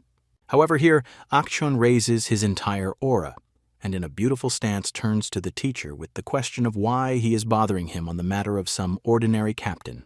3 months have passed since this dialogue. During all this time, Akjeon and the Seo brothers trained, as did Seo himself. Winter had already come, and he often trained with a knife to cut huge blocks of ice that fell on him from above when he was training near a waterfall.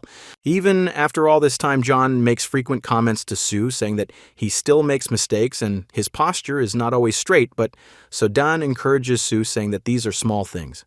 However, Sue interrupts their argument and says that the time has come to move to the battlefield and begin battles against his brothers for a valuable prize in the amount of training with Akjeon on the art of movement techniques. On the way to the battle site, Sue asks Jonah what level of sword techniques he is at now, to which he receives an honest answer that the level is still low and insufficient. He reports that Sue has mastered only half of the techniques that his previous deceased owner of the South Wind possessed. However, he also added that the result is incredible in such a short period of time because only 3 months have passed. However, Sedan is not happy that he listens and thanks only John. She also asks for gratitude in her direction, which she receives after her request, although this is rude in her opinion. Sodan also decides to remind Sue that he cannot even use the Shining Star technique, which both surprises and saddens Sue a little. She also reminds him that it was thanks to her that he won all the previous battles, where, by the way, he had already killed 3 people. John immediately intervenes in the dialogue and tells Sedan that this will only be a sparring, not a fight, to the death, to which he receives an answer from Sedan that she knows this without him.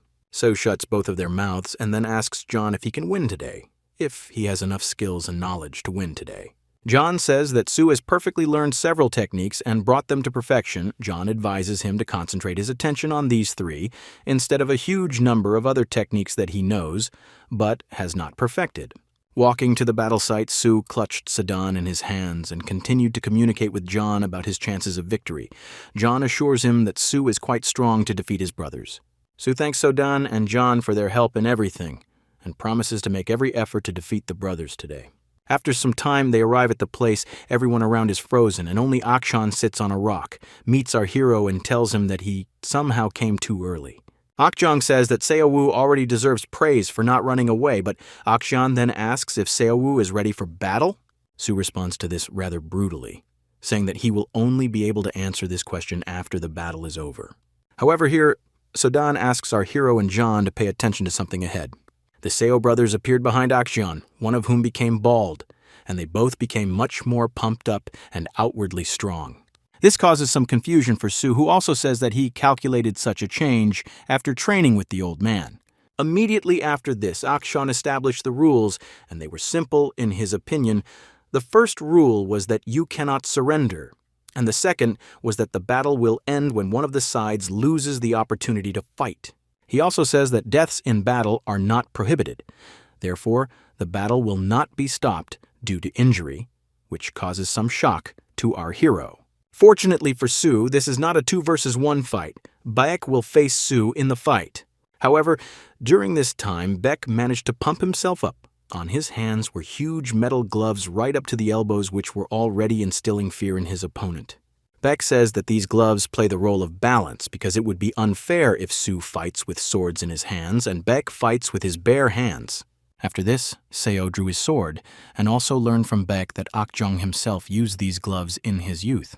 However, Seo still believes that even this is not enough for a fight on equal terms because Akjong taught Baek techniques of fast movement, which is a strong advantage in this fight.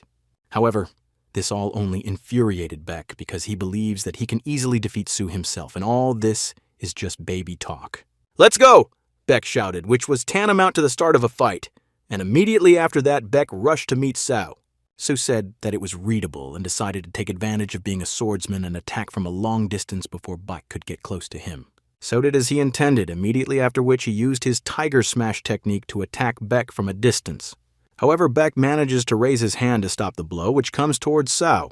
The fight was more like waving, and Akon watched it from the side like two children waving their arms. However, the fact that Seo Woo uses such strong sword techniques as the once master of the South Wind amazes Akjeon. He is glad that Seo Woo manages to achieve such success in such a short time. Thanks to his speed, Baek manages to catch Seo Woo's hand and hold it, calling Seo Woo a laughingstock and a non-entity of Luoyang. Following this, Sound was attacked by Baek's second hand with an iron glove in his hands. However, the attack does not go through, and Sue manages to dodge it by lowering his body down. Immediately after he dodged, he went down and landed an underhand strike with his knee right into Baek's jaw. Thus, he sent Baek's head flying, and at that moment he also finished off with a jumping kick again. Immediately afterwards, Sue was glad that he managed to do this because in this way he gained distance for his sword attacks, which he really needed. However, Baek began to grin at Sue, saying that he was a useless swordsman if he used his legs as weapons in battle, having two swords. However, Sue in turn praised Baek, saying that he began to have much more internal energy than in the last battle against Captain O. Baek immediately says that this is all thanks to hard training together with Akjeon, but Seo immediately noticed the fact that he doesn't know how to lie at all. Seo was a little distracted from the battle because he remembers that in his past life, 10 years from now, his brothers will become one of the strongest in the blood cult. Seo began to talk to himself, and during the mini-dialogues, he realized that now he must do his best in order to become very strong, because the blood cult will invest a lot in his brothers in the future in order to make them so strong. A second after this, Sue delivers an impossible blow. In less than a second, he flies near his brother, cutting his shoulder in an instant, creating a huge wound on the floor of his body. With his last breath, his brother screams that he didn't even have time to see anything before he was cut by Sue's sword. Although Akjeon sees this, his facial expression does not change, and Sue is sure that this is just an act. Inside, he is clearly surprised by such changes in this fight, but Sue himself promises that this is not all. Baek recalls how around the night at the school, Akjeon was busy beating Baek on the head with a stick, explaining all the mistakes. Akjeon explained to the Baek earlier that he should use much faster movements, and also reduce the distance in a battle with a swordsman, because otherwise he would not be able to defeat a swordsman, even with such strength. Akjeon always beat the Baek with sticks so that he would remember information better. Only after a ton of beatings from Akjeon, Baek began to understand what his main mistakes were, and began to understand that Sue, without a cool teacher, etc., but only with the help of books, was able to achieve such a high result, and master the techniques no worse masters. After Baek remembered and replayed all the memories from training with Akjeon in his head, he stood up again and told Sue to attack him with his arms outstretched in front.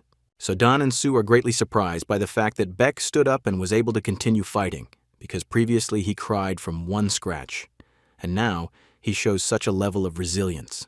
John, discussing Baek's fight with Sodan and Sue, come to the conclusion that Baek is quite a significant opponent for Sue, and now he should stick to the plan that they drew up for different situations. Sue and Baek continued their competition, locking blade and hand in battle for this long-awaited victory. Throwing punch after punch, both of them were captivating in their strength and movements, matching each other in every blow and every defense. It's not for nothing that they are Akjeon's students. So decides to attack very hard. He begins to concentrate energy in his hand, holding the hilt of the sword in his hand. Seeing this and the sword thrust, Beck immediately concludes that it will be a shining star formation technique, which is quite strong and scares Beck.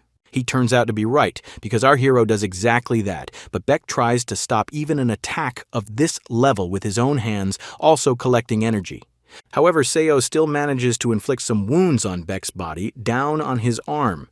But judging by Beck's own words, the wounds are not deep and insignificant, so he does not see a problem with this. Seo Wu also notices that Baek is able to see, recognize, and understand each of his attacks, allowing him to block them with ease, while also using the movement techniques that Akjong taught him. Seo launches a sword attack towards Baek again, and Baek in turn detects the attack as a slashing tiger. Beck knows a lot about this attack. He knows its weakness because during this particular attack, sound opens up some accessible points where Beck is going to strike. However, already at the moment of impact, it turns out that Su had planned a completely different technique, thereby catching Beck by surprise. But even this did not break Beck, with difficulty, but he manages to stop an attack even of this level. Immediately after this attack, he decides to break the distance, because for Sao, it is much more pleasant and better. Thus, his blows become stronger and longer, causing more impact on Beck's body. The problem with the technique that Su is now going to use is one. To use it, you need to correctly calculate the enemy's trajectory, otherwise the attack will not be completely successful. Just during such an attack, Beck notices that Su has lost his balance, as a result of which Beck decides to immediately launch a counterattack. Flying over Baek like this, Su receives a blow that knocks Su out of concentration for a while. Such good attacks and actions on the part of Beck make Su bewildered, but also understanding, because now he knows what attacks Beck has information about, so it will be easier for him to carry out counterattacks. At this time, the avatars, represented by John and Sodan, are watching the battle. John sees Beck's success, but reminds Su that he is also very strong, and Sodan, as always, simply shouts words of encouragement. The fire in Su's heart and body is still actively burning, and not just any fire, but its energy, which is healing all the wounds that Beck managed to create during this battle. Seo Wu thinks his teacher Akjong thinks their fight is funny as he watches the legendary Sword of the South Wind fail to handle the fighter he trained. Seo understands well that it is simply useless for him to continue the same attacks because he will easily stop them. So Su decides to use other attacks in order to cripple Beck. Seo decides to use his sword's advanced techniques. At the moment, when Beck believed that Su was using a technique that he already knew and would now easily stop, Su turned out to be not so easy. And right now, he was using a technique many times stronger and more powerful, with a huge number of striking points. It becomes very difficult for Beck to make such a flurry of attacks, and some of them hit him again and again. This surprises Akjeon, and Beck himself understands that the formation of Sound's attacks has changed greatly. He urgently needs to look for a new approach to his actions, or he will die. After this, Seo Wu asks with a grin whether Akjong liked his new attack. He was indeed very surprised by this outcome of events. It comes as a shock to Beck that Su was able to perform such a sudden and powerful transformation right during their fight. He had never seen anything like this before. Su gains a huge amount of strength and energy. Even his eyes began to emit a strong aura of his internal energy. Akjong decides that sooner or later Seo Wu will definitely use one of his old techniques, and it is at this moment that he expects to deliver the strongest blow. Beck waited for just such a moment, and he managed to do what he wanted. He punched right into the center of Su's body. However, Su easily stops the entire attack with his hand. It is clear that he did not even experience much stress this time. Immediately after this, Su uses his strong technique and thrusts dozens of forces of his energy directly into Bayek's body. At this point, an important climax occurs as Beck uses a new body form and also releases a lot of energy, creating a danger for Su. As John reports, this is a technique of complete metal transformation that allows Beck to become many times stronger. This technique was clearly taught to him by an elder. Beck himself declares in a rude voice that from this moment their fight will change a lot. Immediately after his statement, he is right in front of Su in a second, and delivers a powerful punch with his fist directly at Su. Sao manages to dodge the attack, but he gets a small scratch on his face, so it was very difficult to dodge. So notices that after switching to this form, he became even stronger and faster than usual. He was already very fast before because he had knowledge of movement techniques from Akjeon, and in this form it became even easier to move. Su takes his stance, raises his sword higher, and decides that the fight has become too serious, and now he will have to further expand the range of his attacks and capabilities. Deciding to launch a tiger attack, Su's attempt fails as Beck quickly reads it and then punches Su directly into So's body, sending him flying several meters away. Without even having time to step away and understand what happened, Su notices how Beck's body is already flying above him from the sky and is ready to land right on him. There is a feeling that Su is about to turn into one huge wet spot. With clearly less force, he uses the same blow that Akjeon used in their first meeting with Seo, when Akjeon's leg ended up behind Seo's back. Now our hero has to figure out what to do with this attack, or try to accept it. Using his sword, he tries to block Akon's leg, which was about to turn him into a piece of meat on the asphalt. At the same moment, Seo manages to find a moment to counterattack, and that's exactly what he does, striking Beck's body. He sends Beck flying several meters, but he manages to stop and get back to his feet, surprising Su. The new brown covering of Beck's body, which he acquired along with this form, is beginning to weaken. Some of his pieces have fallen off, and he himself has stated that there is not much time left to use the form's technique. In response to Su's counterattack, he also attacks, creating a huge storm and an aura of energy that hits everything around him. Seo thinks that this could be an illusion, and Beck himself was too worried, but Su, despite his thoughts, continues to attack. However, in the moment, Seo notices that Bayek is behind him, but apparently it is already too late to do anything. But Su manages to do something. With his sword, he blocks Beck's rear attack, thereby saving his life and possible victory in this battle, because the attack that Su was heading with was wildly charged. Seo Wu begins to notice that Beck is not completely fine and may be experiencing many problems in this form and possibly critical consequences for his health. John tells Su that things are starting to get very serious, and Su realizes that he himself will not be able to hold back indefinitely and fend off Beck's attacks. However, John interrupts Su and says that the biggest danger is for Beck, because it seems as if the form in which he fights is draining him very much and he himself is losing his mind. John says that he has seen this form on Akjeon more than once in his life, but he has never seen part of it crumble or the veins swell so much. John deduces that this is a side effect that is caused by Beck's lack of true physical strength to use techniques of this level for so long. John concludes that by continuing to fight in this Beck form, he could lose his life. But Su finds one problem that prevents them from solving their problem. This problem becomes Su's lack of equipment that could withstand such a frantic increase in power. Su understands that continuing at this pace is very dangerous because this fool Beck could simply die, and Su will only further dodge all his attacks. At the moment when Su was looking for an attack to defeat and stop Beck, he noticed that Beck did not have time to dodge one of the attacks, and it seriously injured Beck. In a bloody and terrified state, Beck decides to deal damage, as does Su, who seeks a winning attack. Sticking his hands and fingers forward, Seo declares that he has found a way to stop Beck and defeat him. He grabs Beck's hand and wraps his own around it, crossing their fingers together. This causes a huge shock for both Beck and Akjeon, who did not at all expect such an outcome of events at the time of such an intense battle. Sodan is shocked by Su's actions. She does not understand whether a swordsman can act so stupidly by getting close to Beck. But John begins to understand the essence of what is happening. He is going to solve the situation using a duel of spirit. This is exactly how John describes it. But it is not to say that Sodan understands his plans. John explains in more detail, saying that Su is going to mix his internal energy with Beck's aura and power, thus achieving the cancellation of the technique that Beck is currently under. John also states that if Su did not know the Shining Star technique, such actions would be tantamount to suicide for him. John's aura and Su's aura collide together. From body to body, they try to pierce each other. Our hero creates a situation in which the winner takes all. Sodan panics, saying that in her opinion, Beck's aura is superior to Su's, thereby destroying all his efforts. However, her theory is shattered by John, who explains that this is not so at all. It turns out that way because Su cleverly distributes his energy throughout the body, releasing only part of it, but Beck, in turn, without hesitation at all, releases it from the body to the maximum. I wish I could defeat Su.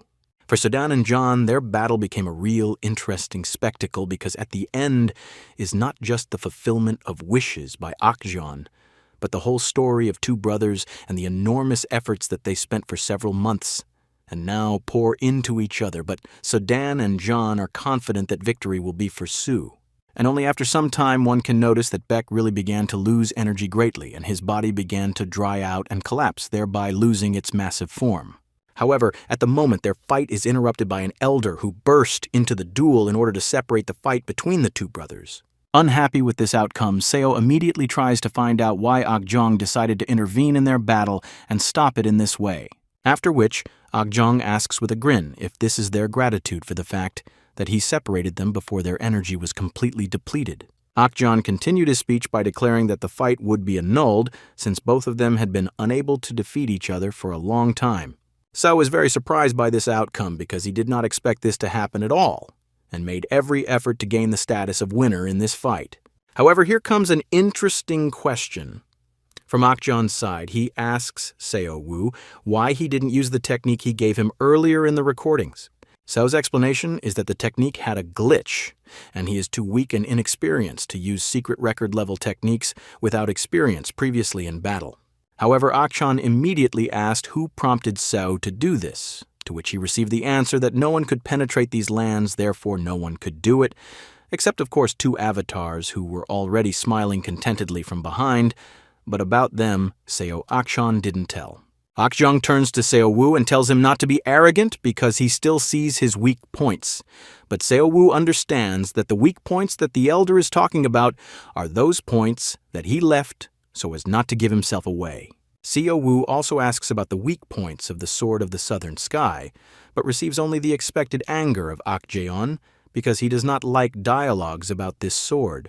Seo Woo also tries to prove to Okjong that he still won, because Baek is still resting unconscious, but the old man does not want to hear anything about this. However, Seo Woo doesn't give up trying to argue and asks if Okjong really thinks this fight is fair and honest. Seo began to explain that all the cards in this battle were on Baek's side. He also noticed that Okjeon personally trained him and gave him a glove and an elixir of restoration, and Seo only had books and an old scripture in the waterfall. Seo Woo complains that if he is defeated and not recognized by Okjeon, he should die. He does not like being just a pawn for his teacher. However, all this only makes Okjeon laugh. He laughs wildly at Sue's arguments. He grabbed Baek and began to question him about who gave him permission to use such techniques without the permission of Okjeon himself, because the form technique is very dangerous and serious. Okjeon also asked Baek what kind of strange elixir he gave him, but as it turned out, no one gave Baek any elixir, only Baek himself thought so. Okjeon explained that this is not an elixir with everything, but just a drink. Okjeon would not give them an elixir every evening. Then he turned to the drawn Sue, who was in the paradigm. When he learned how much new information, he asked if Sue knew why. After so many years, he only took these 2 as his students. It was because their bodies were ideal for performing form techniques. He explained that the blood circulation in their bodies is much higher than that of ordinary people, as a result of which it is faster and easier for them to restore their internal energy. Then he also added that it was wrong for Seo to talk about weapons because Baek only had gloves and Sue had 2 famous swords which are better than any other ordinary sword anyway. For the first time in a long time, John agrees with him, although he does it because of his high self-esteem. Then the elder added that Sue was right, that the fight was unfair because he initially structured it so that Okjeon himself would win in the end. Based on the results of the dialogues, Sue concludes that they are only Okjeon's pawns, and he himself decided to cancel the victory agreement since the battle was annulled. However, in the end, he still makes a present for Sue and his brothers as he gives them the status of his official students, which pleasantly shocks them all.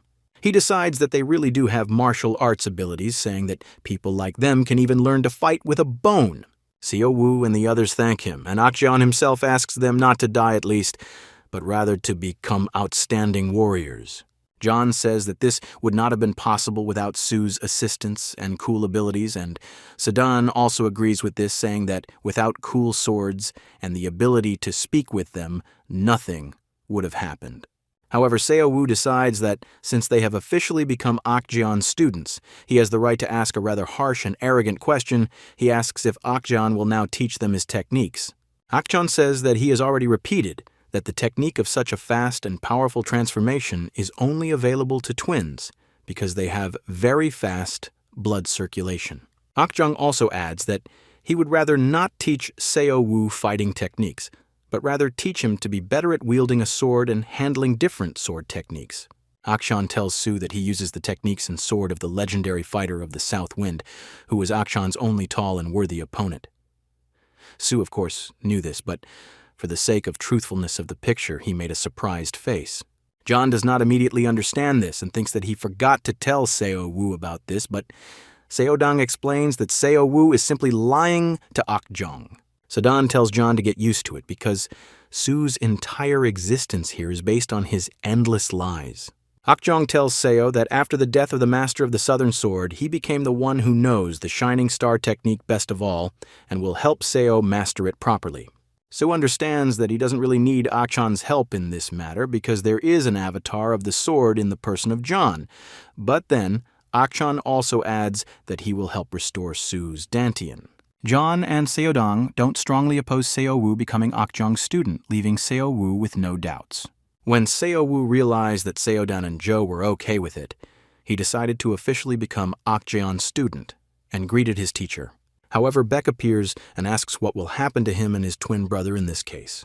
Akjeon says that he cannot abandon those who have mastered his techniques, although he does not particularly like the twin brothers.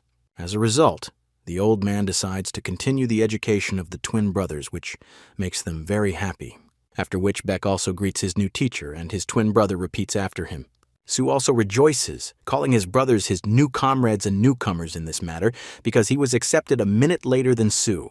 Beck excitedly asks Akjong if he would make Seo Wu boss over him and his brother, to which Akjong smirks. In response to this, he only shouted to the entire mountain, looking into the heavens, that a person similar to the Master of the Southern Sky was now his disciple. He called out to John Yu, the late owner of the Sword of the Southern Winds, to look at it all, and laughed. Seo Wu is surprised that Akjeon considers this some kind of victory, and John generally asks Seo Wu to urgently abandon the teacher in the person of this stupid old man Akjeon. Immediately after this, Akjeon goes to the grave of the late Southern Swordmaster and asks the skeleton how he is doing. Akjeon looks at the skeleton of the Master of the Southern Winds and is glad that now this grave can leave him alone and not remind him of himself forever.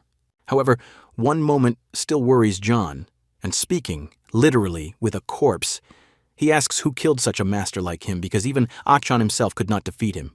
After a while, Su decides to ask John himself who killed the previous owner of his sword, and he decides to tell, starting his story with the fact that one day its owner received a letter that contained the address and time, as well as half a rose flower. John also said that before that day, his owner had gone through thousands and hundreds of battles in which he had won many victories, but on that day, he was extremely excited, especially when he went into battle. John also said that he did not know who this man was, but he clearly remembered that one of his eyes had a golden tint. This man looked to be about 26 years old, somewhere in the area, but what was surprising was not that, but the fact that the fight ended in just 40 seconds. The best sword master of the Southern Sky, who deserved the status of the Underheaven, received a bloody defeat in just 40 seconds of battle. John said that all this information that he has, this whole story, shocked Dan, but Su immediately found some not very well-connected points in it that he paid attention to. Su, looking at John, understands one strong inconsistency in his story, but when Su begins to talk about it, he himself suddenly falls silent and brings the topic down, saying that it's time for everyone to go to bed. As a result, the conversation does not end on the most pleasant note, and Su himself, imitating Sun, thinks about John's words. Thinking to himself, Su notices that John did not explain at all how his master's body and sword got from that province to a cave in the Akjeon territories. Su thinks that if the Master of the Southern Wind died in that battle, then how his body got into this cave, and the death itself did not become so significant, because this event should have covered several provinces with its news at once. So also replays their conversation in his head, noticing that John said that the man led his master to death, but John did not say that he killed him. So deduces that after the battle, the South Wind Swordmaster was still alive and died later due to other reasons. Continuing his guesses, Su decides that after such a strong battle, the Master of the Southern Wind comes to this cave in order to regain strength after such a difficult battle. In the end, Su comes to the conclusion that it was at the moment when the Master of the Southern Wind was recovering that the one who killed him appeared, because it is very difficult to kill such a master just like that, and it is much easier to do it in this state. Su considers who it could be and comes to the conclusion that it could very well be the same person who injured him in the battle, but he did not reject the possibility that a third person did it. Su decides that after killing the Southern Sky Swordmaster, the person who killed him was the only one in possession of the Southern Sky Sword at that time. Su also thinks that the person who killed the master of the Southern Sky did not want someone else to receive his knowledge and techniques because he did not have a receiver, which is why the teeth, arms, and legs on the master's corpse were broken. Su is impressed by his own guesses and begins to think about the main thing that became the reason for such great harshness on the part of anyone. Su decides that this man did all this to become the only person who knows how to restore energy and receive it, because this is what was not written near the corpse of the Swordmaster. All these factors make Su very angry, because he sincerely does not understand why, but he understands that if he had this knowledge in his hands, he would have long ago become very strong, tens of times stronger than he is now. At the same moment, Su realizes that if all his theories are true, then it was very difficult for John to watch all this and not be able to influence. Su also recalls that in all conversations, John avoided this topic, even at their first meeting. He did not talk about all aspects without saying anything specific. Seo decides to avoid discussing this topic with John and also thinks that one day the moment will come when John will tell everything himself. However, he apparently told Sedan the truth right away, and it greatly surprised her, although he did not reveal the identity of the killer even to her. Sodan tries to support him and says that it is good that he spoke out, because who else will he tell this to, if not her, because they are both swords? Seodang decides to support John and promises that he will change topics if Su suddenly wants to chat about it. However, John says that there will be no need for this. In his opinion, Su noticed everything and drew conclusions because this was evident from his reaction. John says that this is probably the unique connection between a swordsman and a sword with which they have gone through a lot. However, here John has already enraged Sedan, because she does not understand that John even knows about Su if at the time of their meeting, Sedan had already killed 3 people for Su. Xiaowu lies in thought, pretending to sleep, listening to the quarrel between the 2 sword avatars, but after a while he hears that Akjeon has come and greets him, calling him master. But, instead of greeting, Akjeon hits Seowu on the head, saying that he and his brothers are complete weaklings, incapable of anything. Sao throws his students into the walls and swears because he doesn't understand why they decided to go to sleep instead of celebrating. Akjeong brings a huge barrel of some kind of booze and says that this is the first time he has taken on someone as a student, so he is going to celebrate this event. Akjeong says that no one will go to bed until they finish drinking this drink, of which there is a lot. All 3 of them are drooling, and Akjeong himself asks who wants to be the first to try the drink. They begin to argue with each other about who will start drinking first, so actively that the whole forest heard about it. The morning of the next day after the holiday, Seowu goes outside from Akjeon's hideout and notices the rather cold weather as well as admiring the falling snow. However, he is interrupted by Beck, who, with a huge bruise, complains that he was beaten by old man Akjeong after he got him drunk. Seowu also asks Beck why he is addressing him in an informal setting, but this frightens Beck and shocks him into not understanding why Seowu decided to feel like he is in charge of him. Sao reminds Beck of his promise and gives him 3 options to choose from. Call him senior comrade, call him master, or fight with him again. Beck fulfills the conditions and bowing calls Su his master, although he does not understand why he does this if he has more energy than Su himself. Sodan points out Beck's stupidity, saying that he doesn't even realize that Su is still holding back in battles with him, but Su says that Beck knows about it, but is too arrogant to admit it. However, Akjeon appears and calls them lucky brats, and they both in turn greet him as their teacher. Akjeon grabs Seowu by the scruff of the neck, and together with him jumps off the cliff and sets off in an unknown direction. Seowu doesn't understand how much longer Akjeon will drag him around like this, but it looks very epic. Seowu says that he can move himself, but Akjeong replies that with his speed, they will grow old faster than they will reach the Valley of Six Bloods. Akjeon's words shock Su. He does not understand what valley we are talking about, but the events of the manga are already taking us there. In one of the buildings, a dialogue takes place between an unknown gray-haired man in a white robe, as well as a cadet teacher from a blood cult. However, their dialogue is interrupted because the roof and half of the building are smashed into pieces and Akjeon appears in these debris along with Seo Woo. Akjeon greets an old man in a white robe, calling him a divine healer. Akjeon points to Seo Woo and asks the old man to heal him, but Seo Woo himself not only doesn't understand anything, he can barely restrain the huge urge to vomit that comes out of him as a result of this path. However, an incomprehensible woman appears behind Akjeon, who in a sharp voice asks Akjeon and the others to stop all this. This woman turns out to be the 6th star of the blood cult, the bloody witch Han Baek-ha. She points to Seo Woo and asks Akjeon what kind of child this is and why he is here with him. But Seo Woo himself does not understand at all what is happening. Seo begins to bow down because he recognizes the 6th star of the blood, but his worship is interrupted by Akjeon himself with a heel in the face because in his opinion, his teaching should not behave like that in his presence. Akjeon replies to the 6th star that there is nothing like that here, he just came to the heavenly healer. A middle-aged man came out of the next room of the building who introduced himself as a heavenly healer and asked Akjeon if he wanted tea and his bones were as strong as before. Akjeon refuses tea, saying that it is for nobles, and he has not been like that for a long time. With such an answer, he makes Sodan and Sue laugh, who do not even want to argue with this fact. Seo is surprised that this middle-aged man is a healer. In his opinion, the old grandfather in a white robe looks much more like a healer.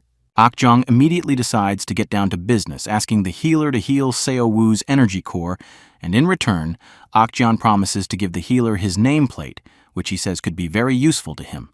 However, the healer refuses, thereby irritating and surprising Akjeon. The healer shows Akjeon dozens of different name tags from very important people.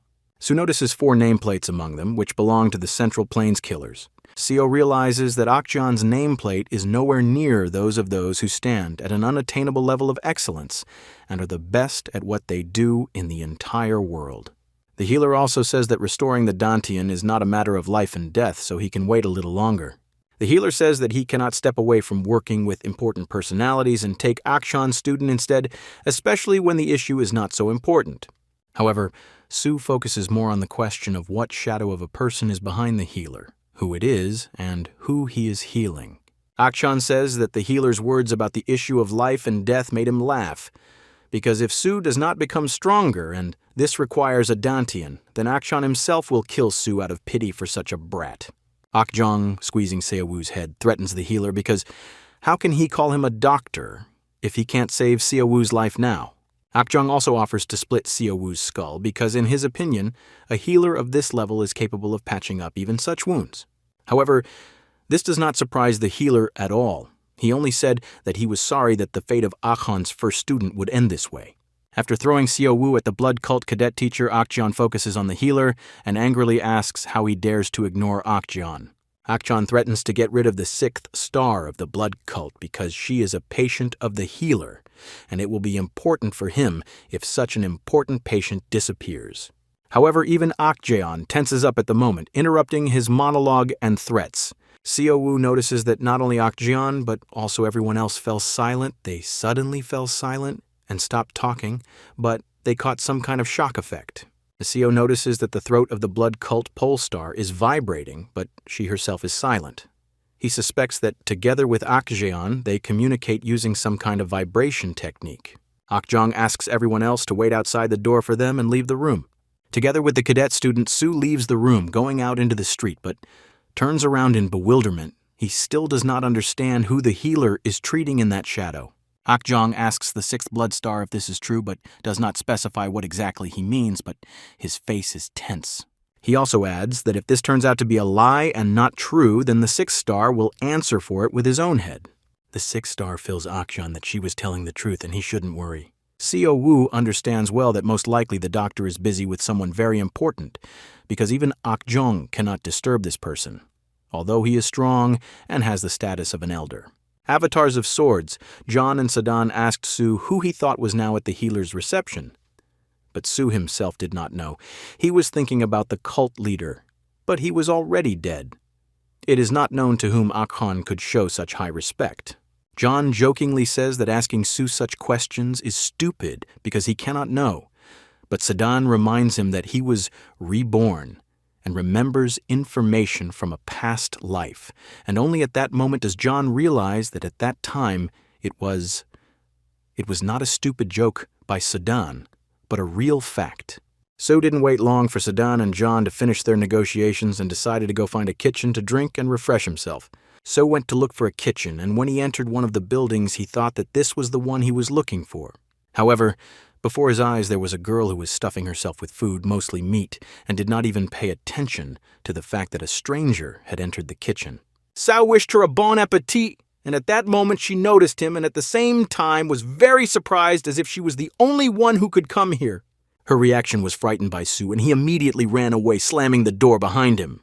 She ran to stop him and asked in a loud voice if he was a student of one of the elders. She asked to forget the scene where she ate beef because now she is on a diet and should not eat this. She paid 2 silver moments for silence in order to respect Sue. Their dialogue is interrupted because Akjong, standing behind him, is already calling out to Sue, calling him a student. Seowoo immediately ran to Akjong, but the girl was surprised by this and asked Seowoo to stop, but he ignored the request. Akjong immediately punches Seowoo in the back, knocking him to the floor and saying that no one will wait for him during the fight.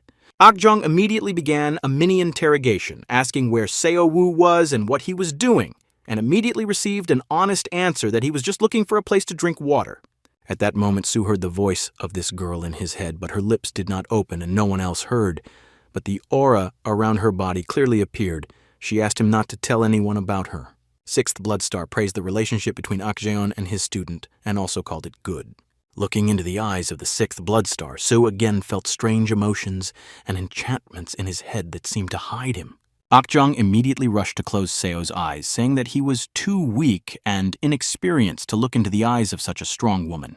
Akjong covered Seowoo with his hand and asked the witch not to do anything stupid. She just grinned and said that she would not dare to do anything in the presence of one of the elders, and later also added that it was time for them to go. She and her people began to leave and said that next time she would be glad to see Akjong, and he was glad that she left. Akjong informed Seo that everything turned out to be not so simple, and to treat him, he needs to find some special herb. So immediately realizes that he needs to find the divine flower. In his past life, he knew that the healer was looking for this flower earlier. Akjong also said that the first one who finds this herb for him will receive a tablet that will allow him to receive treatment from a healer at any time.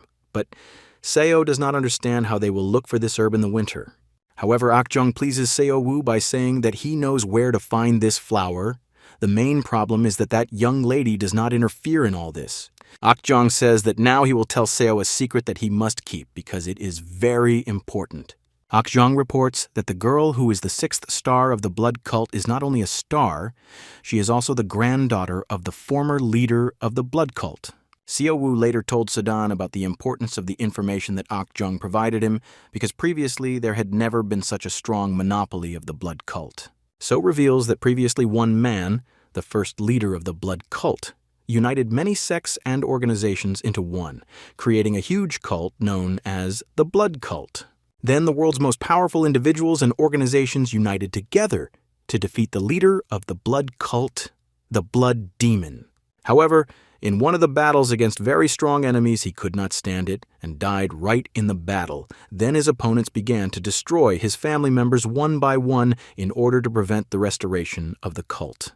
But today Sue was shocked when he learned that the granddaughter of that same blood demon was at the doctor's appointment. Lying at sunset and talking with Sedan, Sue decides that he should try harder and harder so as not to become a pawn in the hands of someone higher, as was the case in a past life.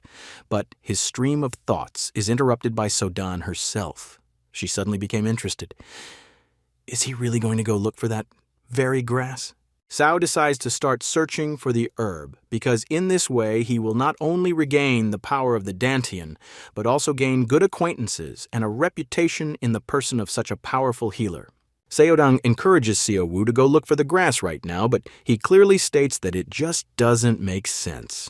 Sue tells Sedan that this herb is now sleeping. It took the doctor 4 days to find this herb precisely because he did not know about its peculiarity. So decides that they will go on a search when the sun sets and all the people leave because only then will the search begin to make sense. Now the time has come. Sue, in excellent shape, using small moving techniques, moves through the forest in search of a flower.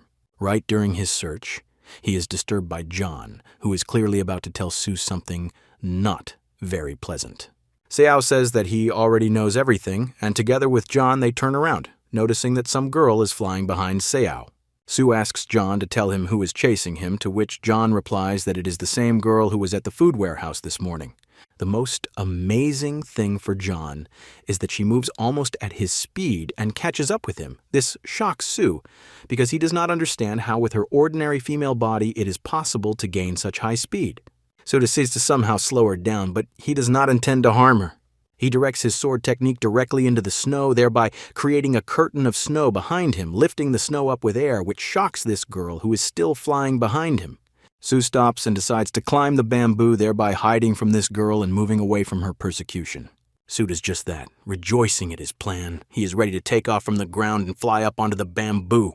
However, Sedan's amazed face and John's sharp cry, who asks him to look up, interrupts all Sue's plans. At the top, behind his back, is the same girl, and purple energy is collected in her fist. She asks Sue to freeze in place and then collects energy right at her fingertips. A second after this, she pours all the accumulated energy directly into Sue, but he manages to delay this flow of energy with his sword. Xiaowu tries to ask her why she is trying to attack and kill him, but he gets nothing in response. Landing on the ground, Sue begins to realize that she is stronger than him, and this plays a great danger for him and his quest. I will ignore all his words. She begins the dialogue by praising him, because according to her information, Sue does not have a dantian, but at the same time, he is excellent at moving techniques. However, immediately after this, she flies over him and delivers another blow. Sue, in turn, barely has time to dodge. The attack passes very close to him and very quickly. Sue sincerely does not understand what kind of techniques and movements she uses. He compares her strikes with the hawk's attacks on his prey. Sue also notices that her hands and body are covered with a red aura. He understands that she masters the techniques of the same witch from the 6 stars of the cult. Barely repelling the attacks, Sue comes to the understanding that it is useless to continue the fight like this because he is simply wasting time. His situation is only getting worse. He understands well that he has no physical or moral chance of entering into an equal battle with her and decides to urgently engage her in dialogue. By directing the energy of the blow downward, Sue creates a snowstorm, thereby blocking her basic attacks and creating distance between them. She understands this and asks why he deliberately creates such a large distance between them, but without giving an answer, Sue asks why she attacked him in the first place.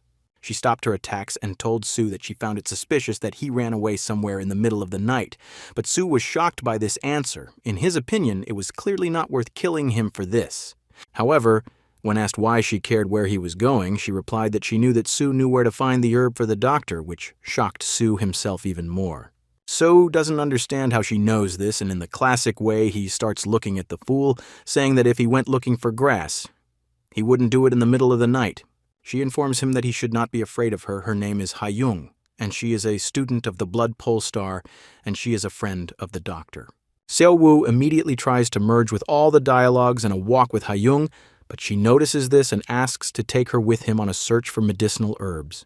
In exchange, she tells him that she will provide all her tablets with the opportunity to visit the Divine Pavilion. Sodan immediately says that the deal is good and we need to agree, but Sue himself thinks differently and asks Sodan not to rush. So explains to Sodan that this girl is very impatient and doesn't know how to bargain at all, which could make him get a lot more out of her. This morning in the pavilion, she proved this by giving him 2 silver coins for a small favor. So fulfills his plan and asks her to give him some other reward in order to supposedly cement their cooperation. He asks her to teach him that sliding movement when she attacked him like a hawk prey. She says that it is very rude of him to ask her to teach him the techniques of another master. But in his thoughts, Sue understands that she will teach him because that is the kind of person she is. She agrees, as Sue planned, but sets the condition that the technique must only be performed on those whom Sue plans to kill afterwards.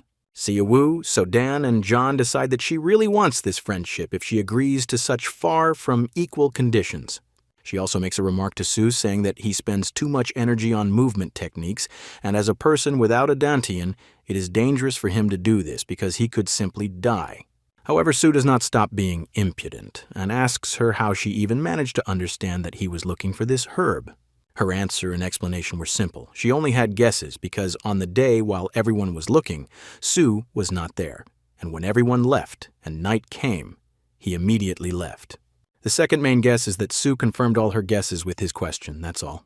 Seo Woo asks her to address him informally since he is younger than her, but she expands on the nonsense he said, talking about how he could even think that. Seo Woo finds a place with grass. It's a deep crevice of a canyon, and on the way down, they discuss the situation. In the morning, Seo Woo promises that after all the presentations, he will pretend that he never saw anything, but Ha-young is still worried about it. And finally, they find this flower and pick it to give it to the doctor. Ha-young is also very happy that they managed to get this flower. Seo Woo notices her happiness, and they decide to move on. However, right at this moment, two unknown people with swords and robes attack Sue and Ha-young, so much so that no one except John noticed the presence of these people. One of the unknown people takes the flower, and the second is ordered to deal with these two. Following the order, he attacks and knocks out Ha-young with a kick. Sue, in an attempt to draw the sword of the southern winds, notices how this man is already behind him. He asks for forgiveness from a student of one of the elders and then immediately strikes Sue in the back with his usual hand. Seo Woo fell to the floor and never got up, and Ha-young quickly came to her senses and went after the two. After a short period of time, Sue comes to his senses and the pressure on the impact point subsides. John explains that this is due to Sue's energy beginning to absorb the attack. Seodang immediately starts insulting Ha-young, calling her a stupid pig who ungratefully left the one who helped her all this time. However, when Sedan asks him to blow himself up and go after them to pick up the flower, Sue says that he most likely won't have to do this, because that flower was not yet fully ripe. With his words, he shocks Sodan and John. Sao explains that he has experience in this matter, and the full flower has 7 fruits of energy, and also emits a green aura, not purple. So says that there is a lot of such grass in these rocks, but it is all so immature, therefore not suitable, and therefore simply useless for collecting. Su continued his search and indeed managed to find something in a waterfall, not far from the rock and training sites. So rejoices at the find and praises everyone, and also reports that the fact that those guys overtook them so early even played into their hands in the end. So shows Sodan and John the ripe fruit, calling it exactly what it should be. However, while Sue is busy collecting this plant, Sodan notices that a broken old blade is lying nearby and says that he wants to say something. So does not pay attention to Sue's request and continues her collection, but she still decides to listen to the blade. From him, Sodan receives a signal that they urgently need to escape and shouts to Sue about this. However, it is too late, and a huge purple snake with a long tongue appears right above Sue's head. Barely dodging the snake's attack, Sue directed the south wind's attack underneath him, creating a sharp rise upward. John reports that he has never seen anything like this before, and neither has Sue himself. They are both very surprised by some unknown snake, but Sue practically does not see it since it is dark in the cave.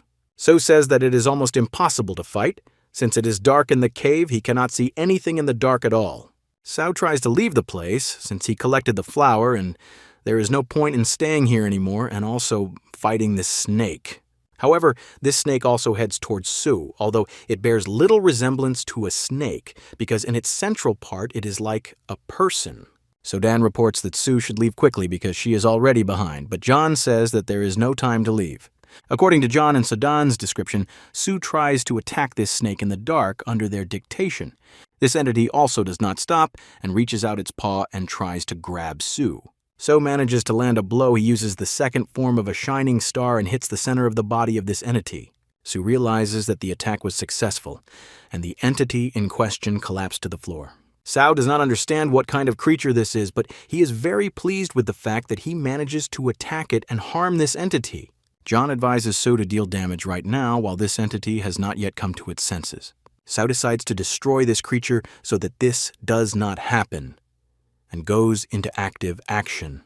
Sao uses one of his strongest techniques and plans to defeat this entity with one action. Sao uses the slashing tiger technique, thereby demolishing this entity, and even John confirms that the attack was indeed successful. However, immediately after this attack, Sue becomes very ill. He seizes, vomits, has a fever, and a sudden loss of strength. Immediately after this, he falls straight to the ground without any strength and does not move. Barely finding the strength, he gets up, but blood comes from his mouth, just as his whole hand is full of blood. Sue immediately notices that there is a wound on his hand, and some kind of poison is spreading through the veins near it, which seems to have already infected his entire body. Sue is very ill, his fever is very high. All that saves him is his internal energy, which is trying to overcome the poison that is spreading throughout his body. So realizes that he is starting to lose clarity of mind, and better not to stop. He decides to take out the grass that he collected and try to use it somehow. The poison has almost completely affected Sue's body, but he simply decides to eat the whole flower at once. Immediately after this, his throat seems to be covered with ice, and breathing becomes very difficult, almost impossible. The air does not pass through. A very high and low temperature battle together in Sue's body. Sodan nearby tries to talk to Sue, but it turns out very badly. She asks him to use energy to create a circulation of temperature in the body. Sodan shouts that Sue has been given another chance to live. He shouldn't die so easily. He needs to fight to the end. Sue heard Sodan's words. They gave him great motivation. He understands that this is his last chance to stay in this world. Sue decides that if he can't bear this pain now and give up, then he will be no better than he was in his previous life. So tries to keep his balance. He manages to stabilize his consciousness so as not to pass out. A bear of stars appeared on Sue's hands, his hand covered in poison. A miracle happened. Sue's condition has stabilized, and he again began to feel that same feeling with fire. Sue heard a voice in his head. This voice knocked him down, and again he lost consciousness and began to scream in pain. However, Sue's body seemed to be divided into two. One part was very hot, and the other was very cold. This voice he heard belongs to John, and John tells Sue to keep circulating because it's the only thing that can save him. John says that you cannot lose this concentration. Sue should continue to try to control her energy and add new ones. Sao listens to John and tries to continue the circulation of energy in the body. John explains that Sue should imagine his inner energy as a huge calm lake, despite the seas raging in his body. John also says that after Sue manages to create a calm lake of energy in his body, he needs to direct the two rays that are raging in his body directly into this lake. The raging energy in the body is stopped. Sue manages to restrain his balance again. Sao took control of this energy. He was able to control it and suppressed it in his body, thereby defeating the poison. Sao finds a new small ability in himself that the more stars appear on his hand, the better he hears his swords, and the greater the distance he heard John, although he was at the top of the cliff. John also says that since they are in the Valley of the Six Paths of Blood, they should look for old records of ancient swords. So begins to examine the body of the creature he defeated. However, John reports that the creature's form is strange, and it is quite possible that it is immortal. This frightened Sue, but there was not enough time to be frightened because immediately after these words, the monster came to life and continued its attacks. So fell down again. Sodan asked if Sue was okay. He confirmed that he was fine. So listens to John's advice, who tells him to use internal energy to examine the inside of his body. Immediately after this, he felt that his energy became 3 times more powerful and much greater. John also says that most likely this monster is hunting this flower, and its drool wants it. Seodan, John, and So conclude that after surviving the deadly moment, his energy has reached a new level, and he is now on the same rank as top-notch martial artists.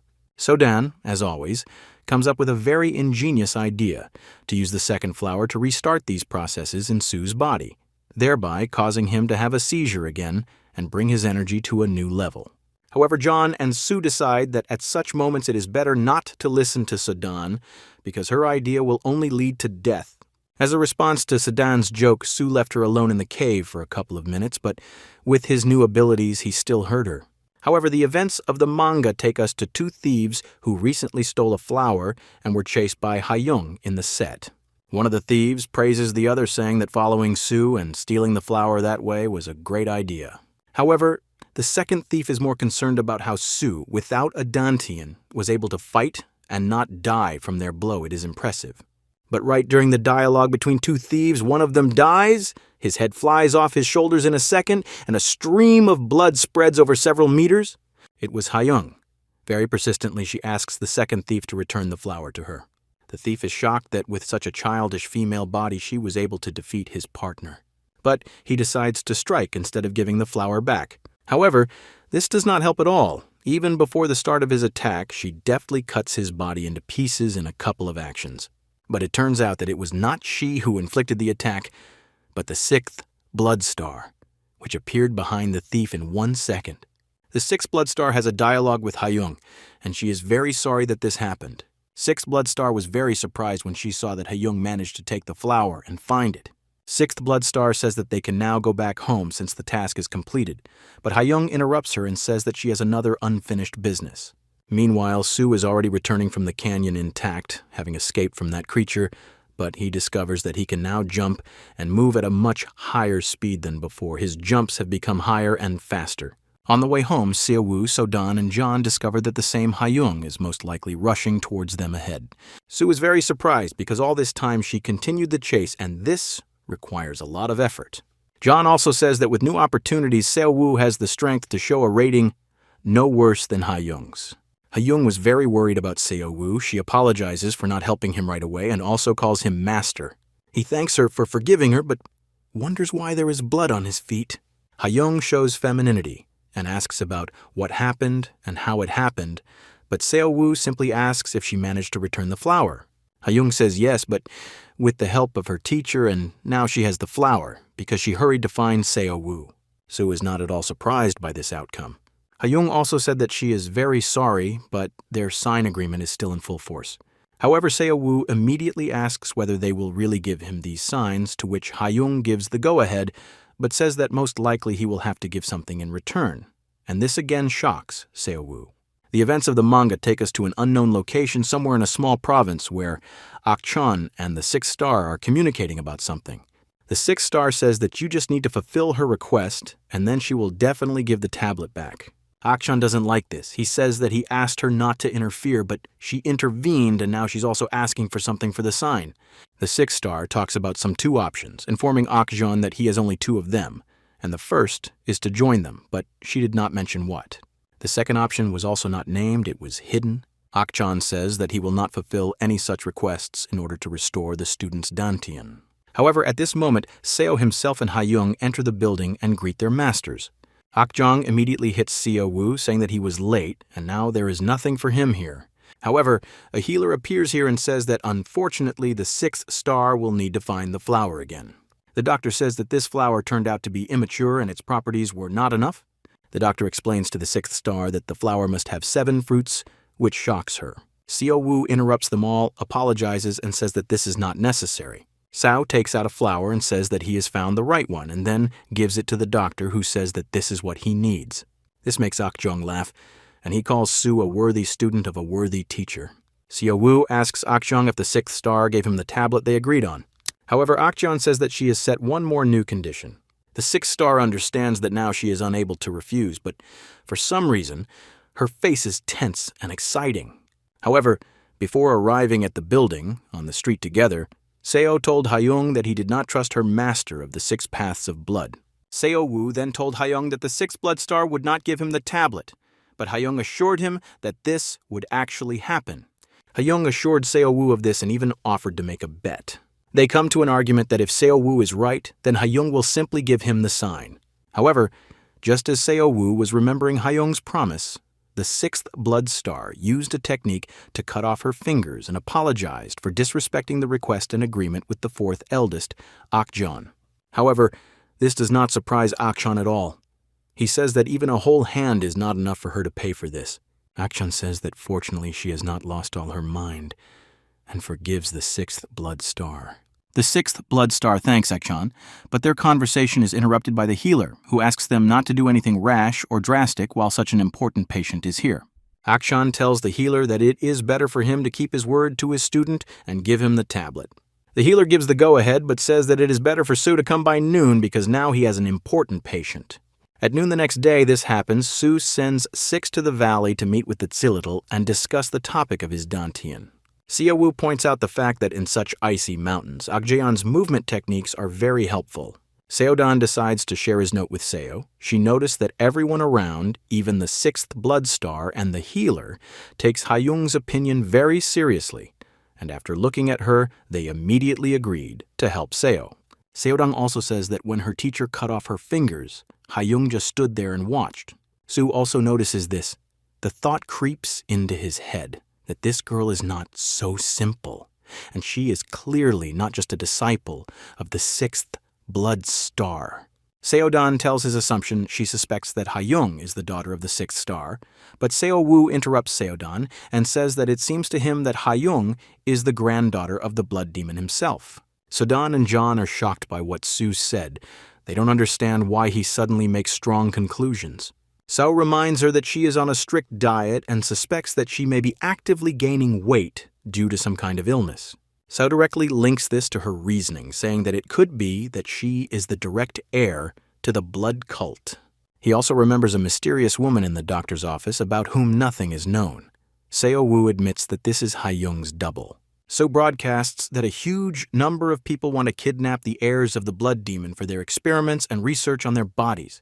John also draws attention to one more point. He does not understand why, if this territory is controlled by a blood cult, the servants are forced to hide their identities. This does not make sense at all. Already at the entrance to the city, Soo decides that his theory is necessarily correct. Why did he even think that there can only be one heir to the blood cult? There could be several of them. However, at the entrance to the city, Soo becomes uncomfortable because he begins to hear the voices of hundreds of swords that belong to different fighters walking nearby. John advises Soo to try not to focus on them, thus avoiding contact with their voices. Channeling the energy to his head, Soo notices that it is indeed helping, and the conversations of the other swords have become muffled and unintelligible. However, while Soo was taking his attention away from the swords, he did not see how the red-haired samurai girl approached him, and then asked the question of who he was and what he was doing here. Seo-woo is just beginning to give an answer, but interrupting his dialogue, she strikes. While striking, Soo does not have time to dodge, and she herself says that Soo is too slow. She begins to talk about how even if he is just a student, but then interrupts her sentence with delight. She notices that Soo managed to survive and reduce the damage of her attack, which makes her very happy.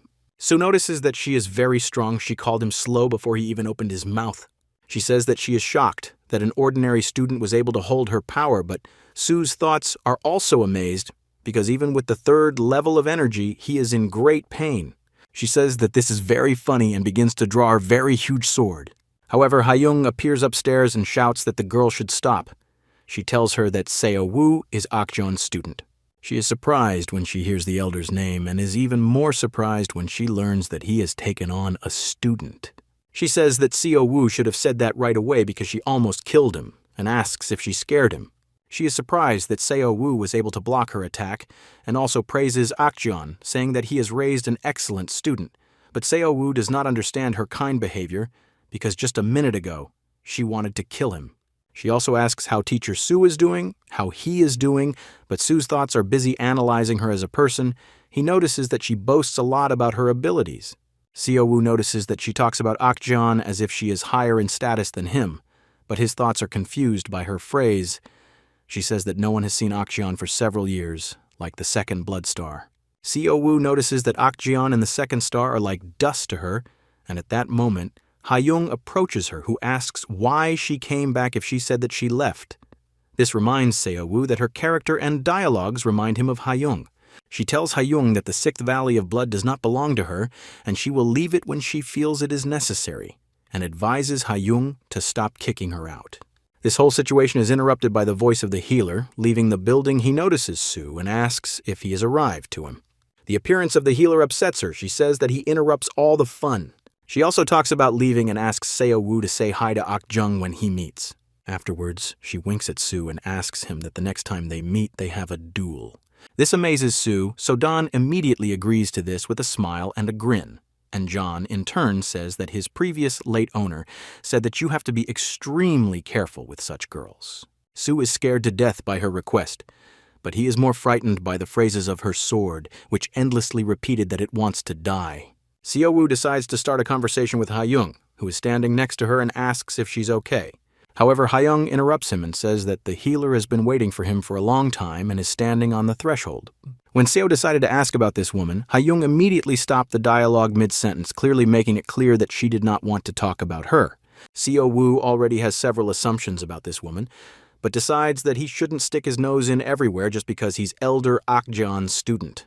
Akjong went to the examination that the healer arranged for him, but immediately at the beginning of the examination, the doctor notices the fact that there is more cold energy in Su's body than the rest. He calls it strange. The healer immediately asks how it happened that Su ate the very flower that creates cold, but Su does not immediately understand where the healer got the information about this. John says that he is a doctor who has treated the strongest people and knows many secrets. John assures Su that he can be trusted and tell him how everything happened. Su should not worry about this. So tells the healer the whole story of how he got the flower and came across that creature in the caves. The story of Su is clear to the doctor. He knows about this creature and the poison, but he does not understand how Su was cured with the help of the flower because by itself it does not have the ability to regenerate and restore. The doctor tells Su that he also notices hot yang energy in his body, which should have killed him a long time ago. In his thoughts, Su begins to analyze everything that happened to him again in order to understand how he is still alive. He wonders and asks the doctor about what would happen if only one of these two energies remained in his body. The doctor reports that in this case he would have died long ago from poisoning, but somehow both energies flow cyclically and in a balanced manner throughout Su's body. The doctor compares this process to taking an elixir. These words cause a huge shock in Su. Su asks if this means that his body's energy recovery process is now much better and higher than that of an ordinary person. The doctor confirms Su's guesses, saying that in this case, the energy in Su's body should indeed accumulate many times faster than usual, but for this, it is necessary to maintain a balance of energies. Immediately after his words, the doctor gives Su his tablet, which will allow Su to use his services for free if necessary. This action frightens Su because the doctor was supposed to cure his Dantian core, for which Su came all this way. He is terribly upset that he receives a tablet instead of treatment. But with his words, he only shocks the doctor, and then the doctor tells him that there is no need for this. Everything is perfect with the Su core. Su almost screamed in shock. This shocked him very much. The doctor immediately asks that Su didn't know about this. The doctor assumes that this is so, because Su asked for his treatment, but the doctor only indicated to Su where his lower Dantian is located in the body. The healer continues to shock Su, saying that his core is in place, but it resembles an almost extinguished fire that has begun to flare up again. All this information continues to shock Su. He asks the doctor if he means that after a while his core will become the same as it should again on its own.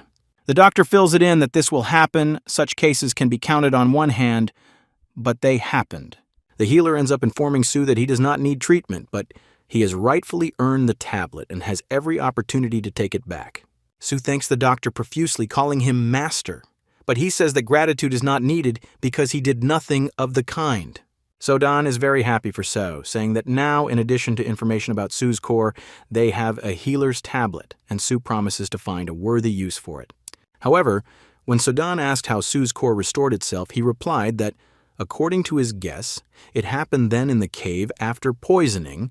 He developed such regeneration that he was able to restore his Dantian with it. Sodan also agrees, saying that there is logic in Su's words, and in that case, he should be grateful to that monster for it.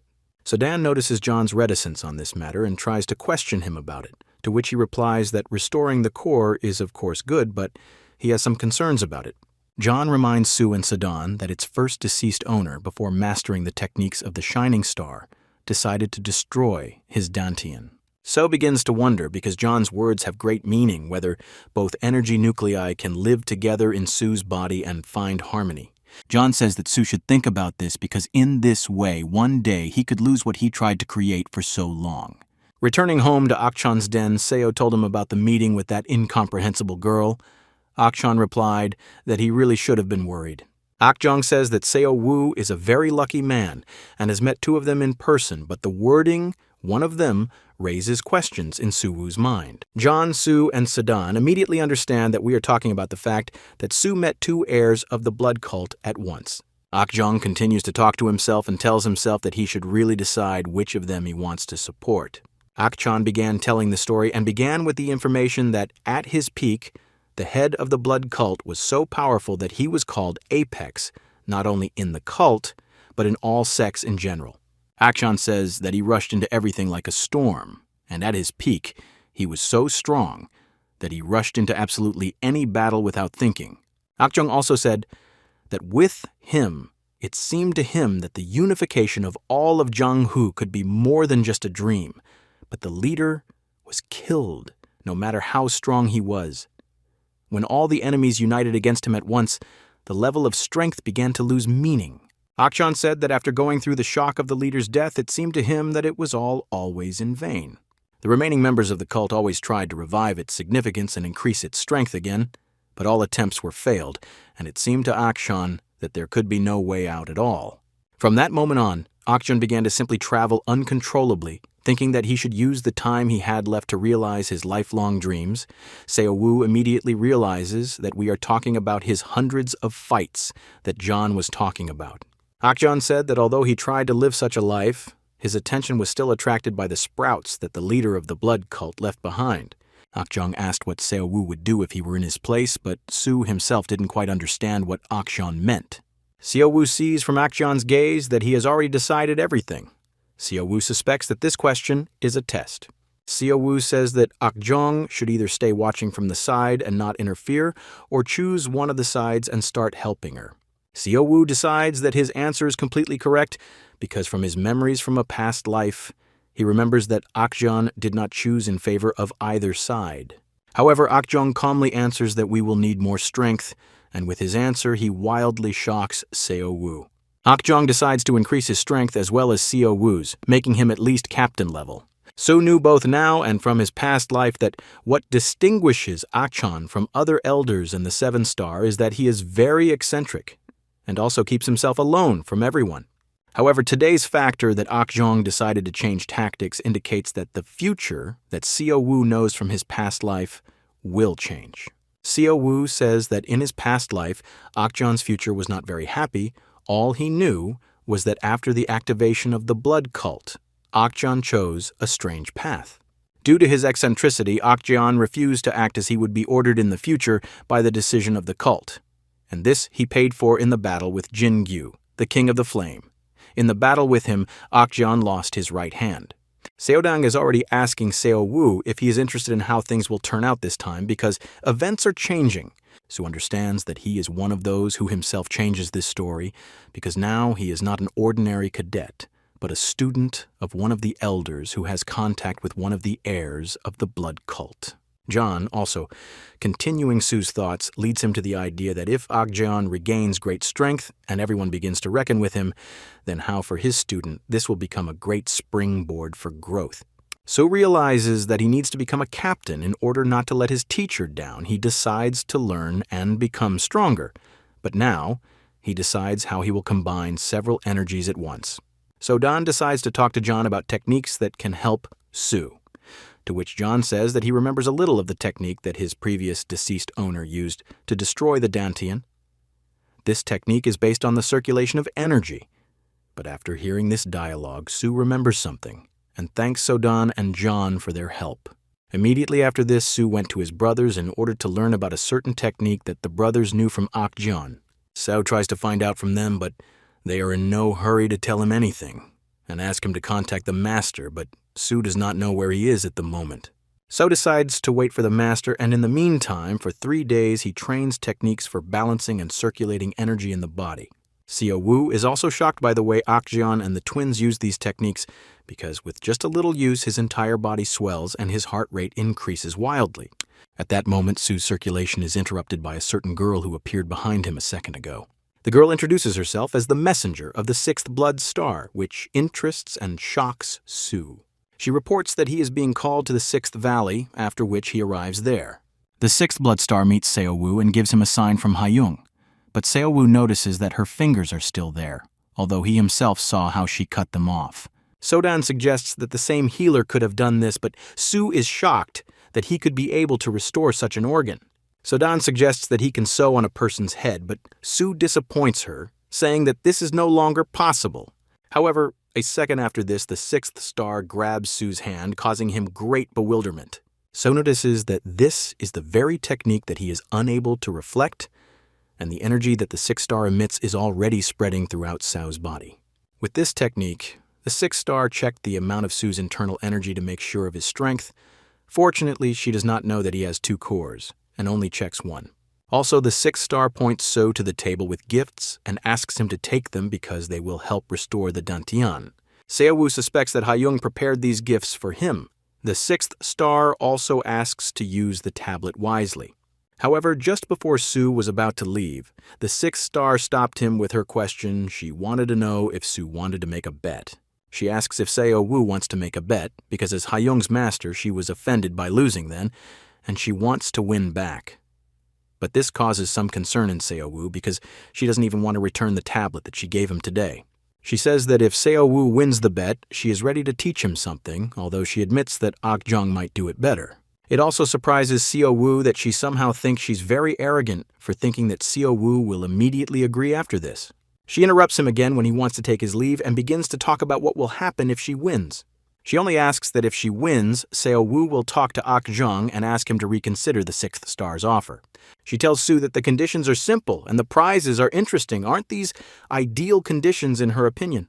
So Dan immediately says that the conditions for Sue are really simple, but Sue doubts, although he understands that if he loses, there is nothing terrible. So understands that the offer is indeed very good, but it still depends on the bet itself. The 6th blood star says that she has an idea and asks the girl standing behind her in the shadows to come to her. It turns out that the same girl who was kidnapped into a blood cult on the same day as Sue.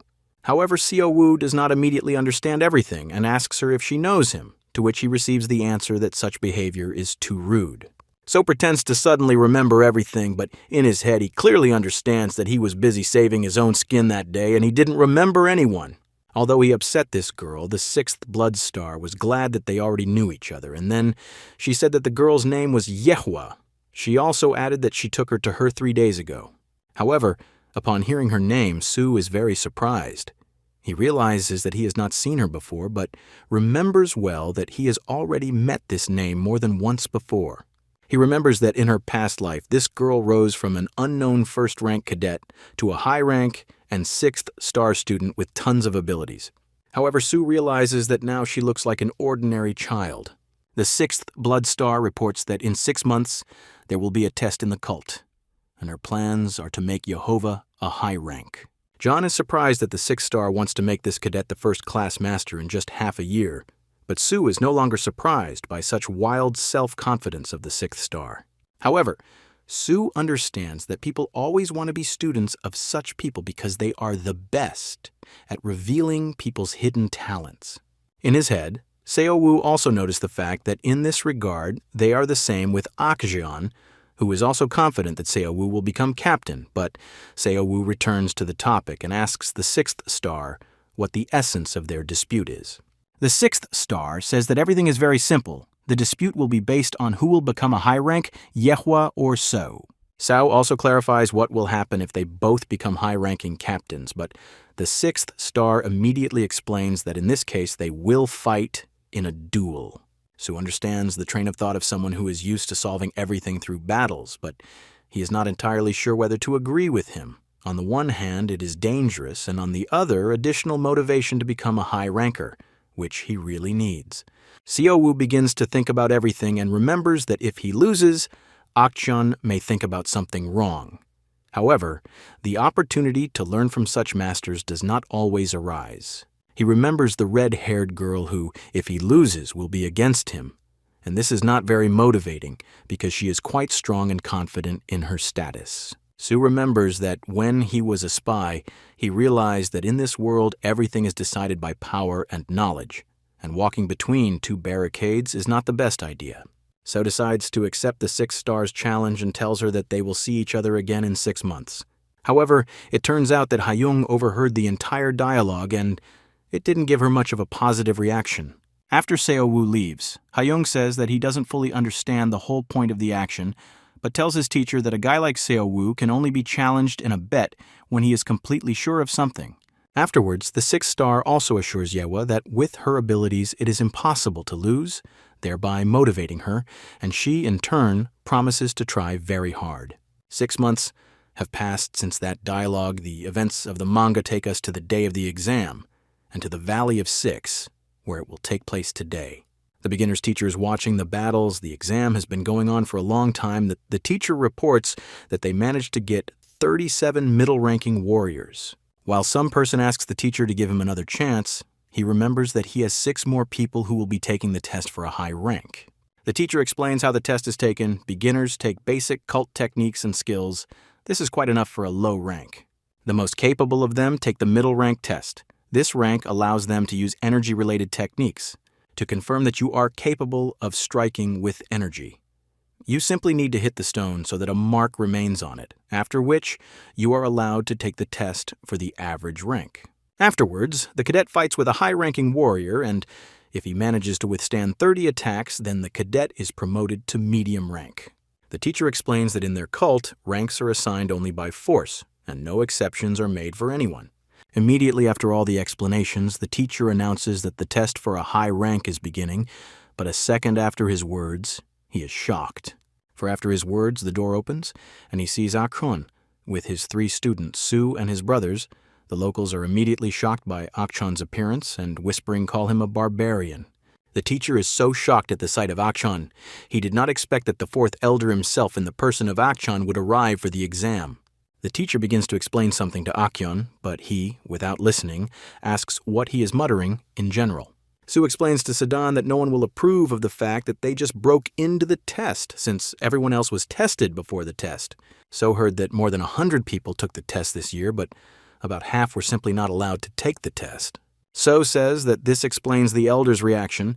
He also added that all the locals will not be happy if we skip through all the formalities and immediately take the test. Sedan begins to troll the other cadets, saying that they should try to become students of Akchon himself, the 4th elder, but these words do not surprise them much. Akchon doesn't understand at all why he should worry about the opinions of some brats standing behind him now. However, the teacher compliments him, saying that behind are not only weak cadets, but also captains who are subordinate to other elders as well as blood stars. The teacher talks about how they are watching to select good people to serve under their leaders, so the teacher asks Akchon if his students can at least show off their abilities. A woman standing behind in the shadows also intervenes in their dialogue. She says that the teacher's words are not without meaning. This turns out to be the 6th blood star, who tells Akchon that these are the rules of her valley and not the teacher's inventions, and asks Akchon to still agree with them. Sao notices her and her student, whom he expected to see here because he remembers their argument. Akjong says that she is right, but her presence here suggests that she wanted to do the same. The 6th star asks the teacher what their students need to do in order to start the test. The teacher replies that the conditions are very simple. They only need to confirm the average rank by leaving a mark on the stones using energy. The 6th star agrees to the terms and calls his subordinate Yehua. She answers her teacher's call, and Su is a little surprised because there is nothing left of her former uncertainty. His rival feels great.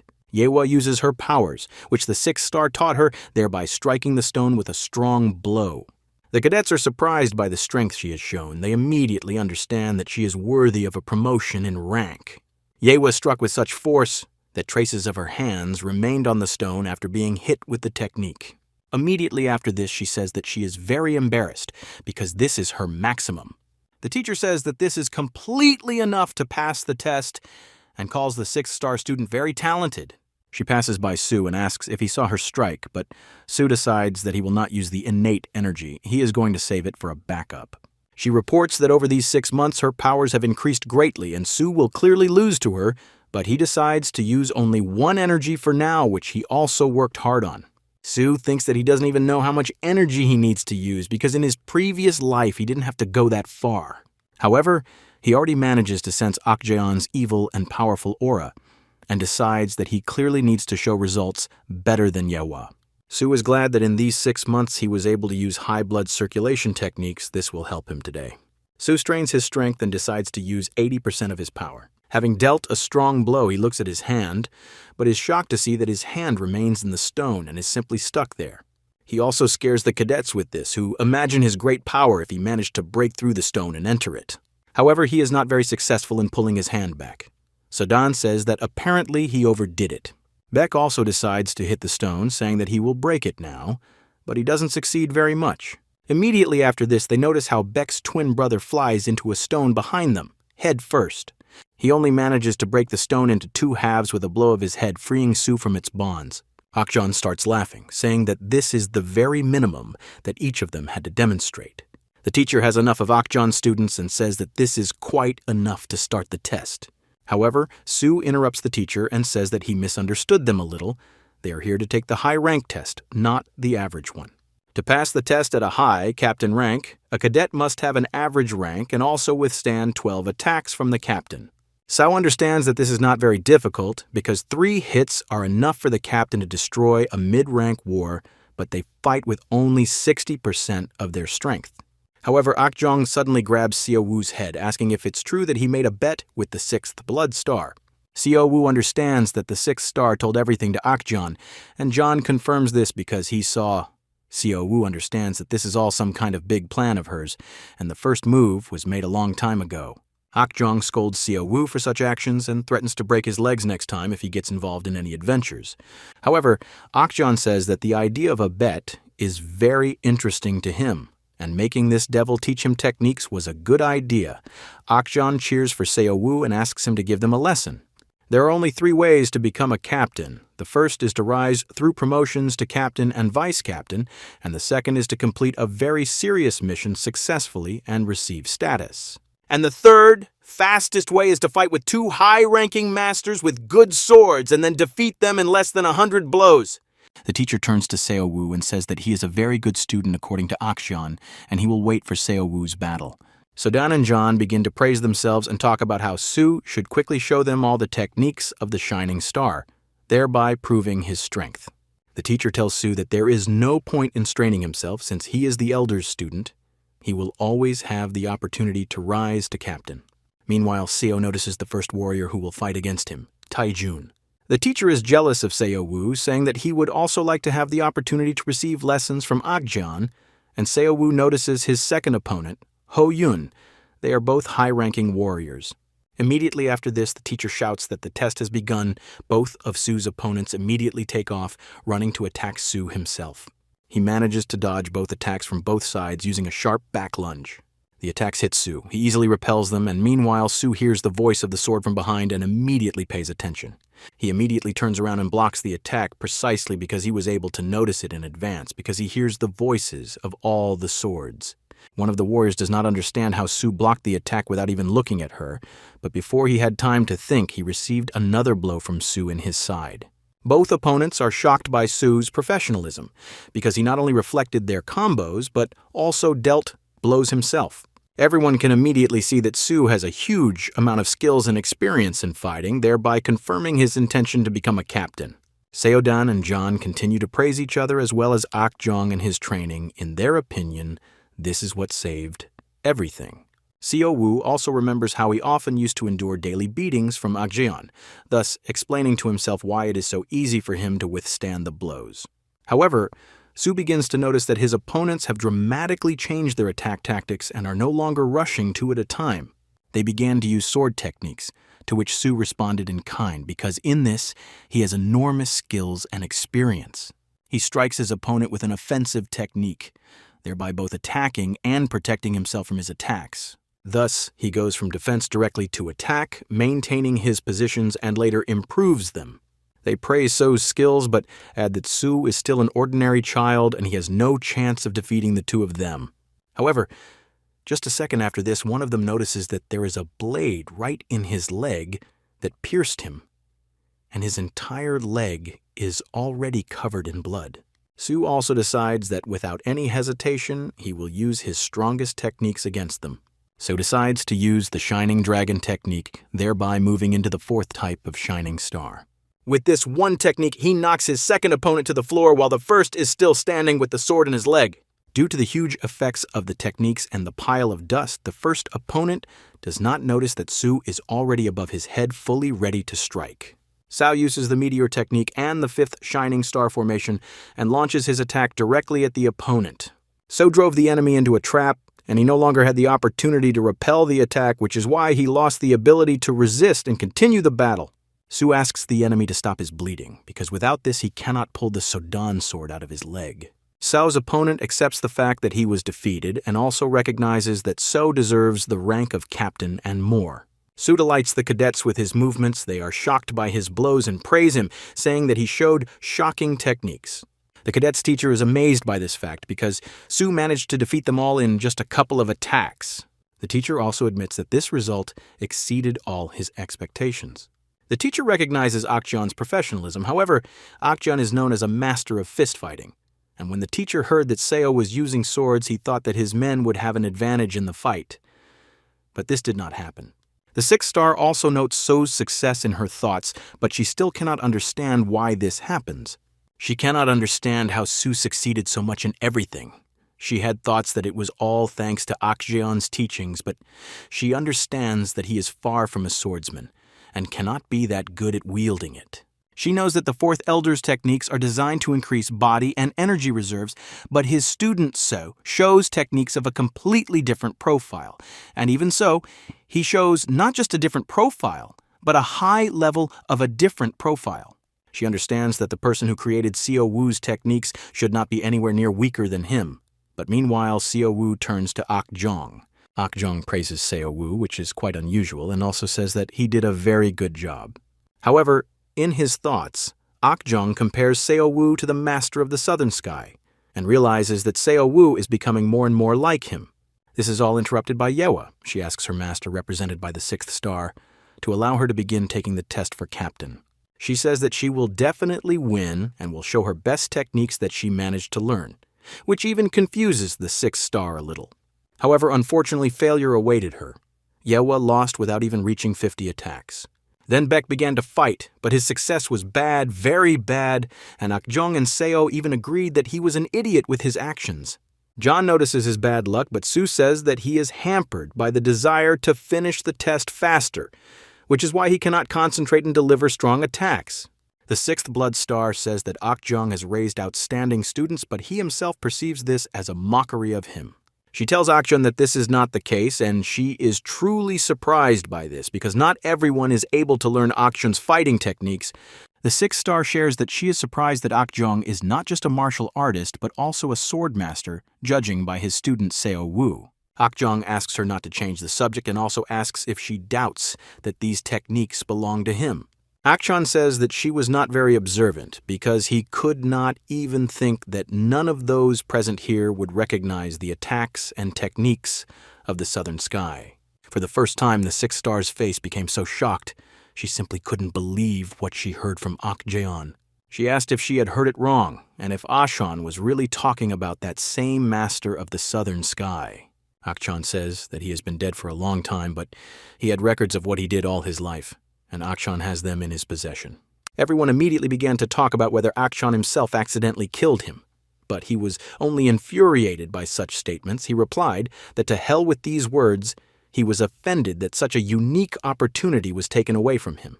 Seo Woo was surprised by Akjeong's words because he could have simply lied, saying that it was he who defeated the master of the southern sky. However, when asked where Akjeong got the secret notes from, he said that they were given to him, and Seo took back his words that he had said a second ago. Akjeong says that these records are incomplete, but he spent a lot of time with him in battles and knows him better than anyone else. The sixth star wants to say Akjeong, but he immediately interrupts her and reveals that yes, it was he who taught all this to Sue, through notes, adding that he improved and corrected the shortcomings of the southern sky techniques. Akjeong immediately said that you can consider Sue both his successor and the successor of the southern sky. Having told this, Akjeong once again confirmed his strength because he was not only able to understand and convey the techniques of his sworn enemy, but also improve them and present the receiver. John intervened, telling Seo Woo that there was nothing wrong here. Thus he reminded everyone that the records and techniques of his first deceased owner will continue to exist, so his first owner did not do it in vain, and he also thanked Akjeong for calling Seo Woo out in front of everyone. Successor not only to himself but also to the southern sky, thus not taking all the credit for himself, he acted honestly. Meanwhile, Baek finished his fight, although it was very difficult and sweaty, but he stood on his feet. With 60 blows, Baek passes the test, defeating his opponents, but for some reason he himself is not particularly happy with his high-ranking result. Akjeong begins to scold and hit Baek on the head, saying that he is disgracing him as a student. Seo Woo praises Baek, saying that he did a great job, but he in turn begins to make excuses for Seo Woo, saying that he could have finished even faster if they had not attacked together. The time is coming for the last cadet, Baek's twin brother Woo Hyun. Akjeon immediately tells Woo Hyun that if he performs as disgracefully as his brother, he will be left without food for a long time. The teacher announces the start of the test, but Seo notices that one of the opponents has a sword. Seo suspects that in this way, the teacher wants to deprive Woo Hyun of the opportunity to become a captain, so that all three do not take the highest rank. However, Woo Hyun lands one blow to the opponent's head and immediately knocks him out, and the second opponent gives up at the sight of this spectacle. Woo Hyun and his bald head rejoice because in less than 1 minute, with just one headbutt, Woo Hyun passes the test. Seodang and Seo Woo are amazed at Woo Hyun's great strength, and Seo Woo is glad that he didn't train with him in the past. All this makes Akjeon laugh wildly, but Baek feels sad because his brother did it much better and faster. The teacher also announced the results. Everyone except Yehua passed. After passing all the tests, absolutely everyone headed to the ward located in the 6th Valley of Blood. Having already arrived at the place, Sedan informs Soo that all the way he was watched from behind by a girl, one of the subordinates of the 6th star. Seodang points Seo Woo at her, but he shocks Seodang by revealing that it is Hayoung. Sedan is shocked. She knew about Hayoung's diets and treatment, but Hayoung herself became 2 times smaller than she was before. Seodan begins to taunt Siyu, saying that he recognized her because he was very good at observing her. On the way, Baek asks Akjeong why they all suddenly go to the main hall of the 6 Fingers. Akjeong tells Baek that the most important part, the selection, will now begin. Sao also tells Sedan that the selection process is beginning, but in his opinion there is nothing interesting here because now a simple appointment to positions will take place. Now the commanders who were sent by the elders and blood stars will choose new members for their squad. Sodan says that according to this logic in a past life, Soo was selected by the captain of the Black Wolves, but Soo breaks her theory, saying that lower-ranking warriors, who he was in a past life, do not qualify for selection. Akjeon also decides to take part in the selection because he does not have a single captain at his disposal, which means he himself has the right to decide who to take to his team. Akjeon began the selection, but the cadets noticed that he poked his finger between 2 columns with planks. By poking past, Akjeon created an almost even line with boards, which immediately fell away from the general board. Akjeon knocks out exactly 10 of the 37 planks, thereby leaving a board with 27 planks on it. Immediately after this, he declares that he takes everyone who remains under his command, which causes a huge shock to the 6th Blood Star. She is no less surprised by the cadet teacher, who does not understand why Akjeon needs 27 powerful warriors. This makes Sedan laugh a lot. She likes Akjeon's action and his idea. Seo Woo is a little less shocked than everyone else because he expected Akjeon to do something weird, but he didn't expect that he wouldn't care about the opinions of everyone, including the other elders. Akjeon says that out of respect for the others, he left them 1 cadet each. He asks the ambassadors to tell them to somehow come to an agreement. The 6th Blood Star tries to stop Akjeon, telling him that he takes on too many people, and wasn't he the one who declared at the general meeting that he could not command a huge number of people, but here there are 27 people at once. She also states that if Akjeong does this, it will be disrespectful to everyone else. Interrupting her, Akjeon says that he is very glad that such a topic was brought up to her, but she does not understand Akjeon's train of thought. Akjeon announces that his goals have changed. He is going to recreate his own squad, and thus creates the first group of people, and since this is his goal, then there should be no objections. However, Akjeong says that he still allows everyone to take a candidate so as not to hurt their feelings. Reacting to this, Seo Woo imagines what would happen to the faces of the other elders and blood stars if Akjeon took them all at once. Addressing messengers from other elders and blood stars, Akjeon says that if someone wants to condemn him and take away his new warriors, then let him come to his home or resolve the issue right here, because he himself is ready to tear throats out. The 6th Blood Star stops the argument. She understands that if the elder decides to build his own strong squad, then she and the others have no right to try to stop him, especially when many have such squads.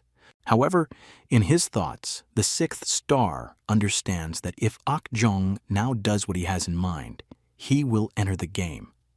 And how difficult the path that same lady with red hair has chosen for herself, the 6th Star understands that as soon as this news reaches before her, she will not remain indifferent to this.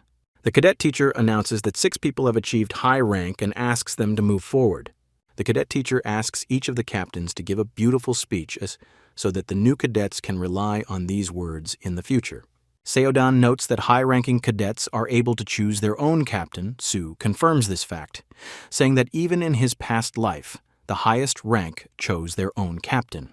So says that fundamentally now everything will depend on the eloquence of the captains themselves. Akjong turns to Seo Woo and says that we need to get all the candidates that are here.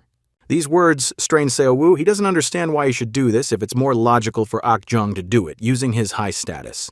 But this answer did not suit Akon. He does not understand why he needs to praise himself and why Su wants him to do this.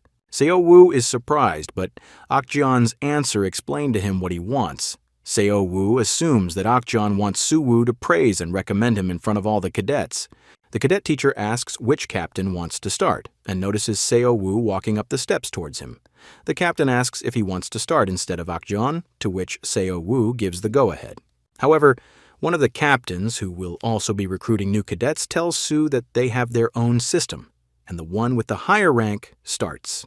Thus, it turns out that Seo is the last. He immediately notices that the messengers of the elders and blood stars are trying to take it out on him for the grievances against Akjeon and his actions. But this attitude only creates in Su a spirit of rivalry and competition with them for candidates. However, from the stage, Seo Woo notices the great ardor of old man Akjong, who sincerely does not understand why Seo Woo allowed himself to be put in the end. But Seo Woo justifies this by saying that in this way, he will benefit from it. Akjong tells Seo Woo that it will be the end if any of them choose someone other than Akjeon's team. Seo Woo is as surprised as always at how hard it is to meet the old man's demands. A messenger from the third elders recommends himself, saying that his head is very well versed in techniques, and everyone who goes to them will be able to learn top techniques with them. The second elder's envoy also recommended cool techniques and promised to personally teach everyone. One by one, they recommended the cool techniques of their heads and promised to teach them to those who join them. Su and Sodan die from such boring advertising, although Su understands that such advertising is banal because the highest rank is difficult to attract, and only unique techniques can help them. At that moment, Su notices a man with blue hair who has been standing with a motionless face all this time and does not even pay attention to the proposals from the envoys. He looks pretty strong. It's not surprising that all the captains want to take him. They say that he passed all the tests with the best results. However, Su concentrates his attention on the name of this person. Su gets the impression that he has heard this name and seen this person more than once. Afterwards, the envoy of the First Blood Star came out. He did not recommend them, but only said that everyone already knew everything and he would be glad to see anyone in their ranks. Su again notices that this guy with blue hair paid his attention only to the messenger of the First Star. Before that, he was not interested in anything. The envoy of the First Star did not say much, but directly mentioned that all this time they have been in the place with the First Star on the front line, on Pikage, and will welcome new people. Su notices that, at the mention of G-Peak, this man's muscles trembled. Su suspects that something connects him with this place. And then in that moment, Su's face is covered in shock and drops of sweat are running down his body. He remembers everything. This blue-haired man is an agent of the Beggar sect that is located near G-Peak. So this happened. Su knows this from his past life. Su also knows that 6 months from now, this agent will be tracked down and killed after it is revealed that he is an agent of another sect. Sodan asks Su if he is going to help this person, to which Su asks Sodan why he would suddenly help this agent. His goal is only to join the First Star. However, here Akjeon turns to Seo Woo and asks him not to miss the boy he has been looking at all this time. According to Akjeon, the guy really looks very strong and promising.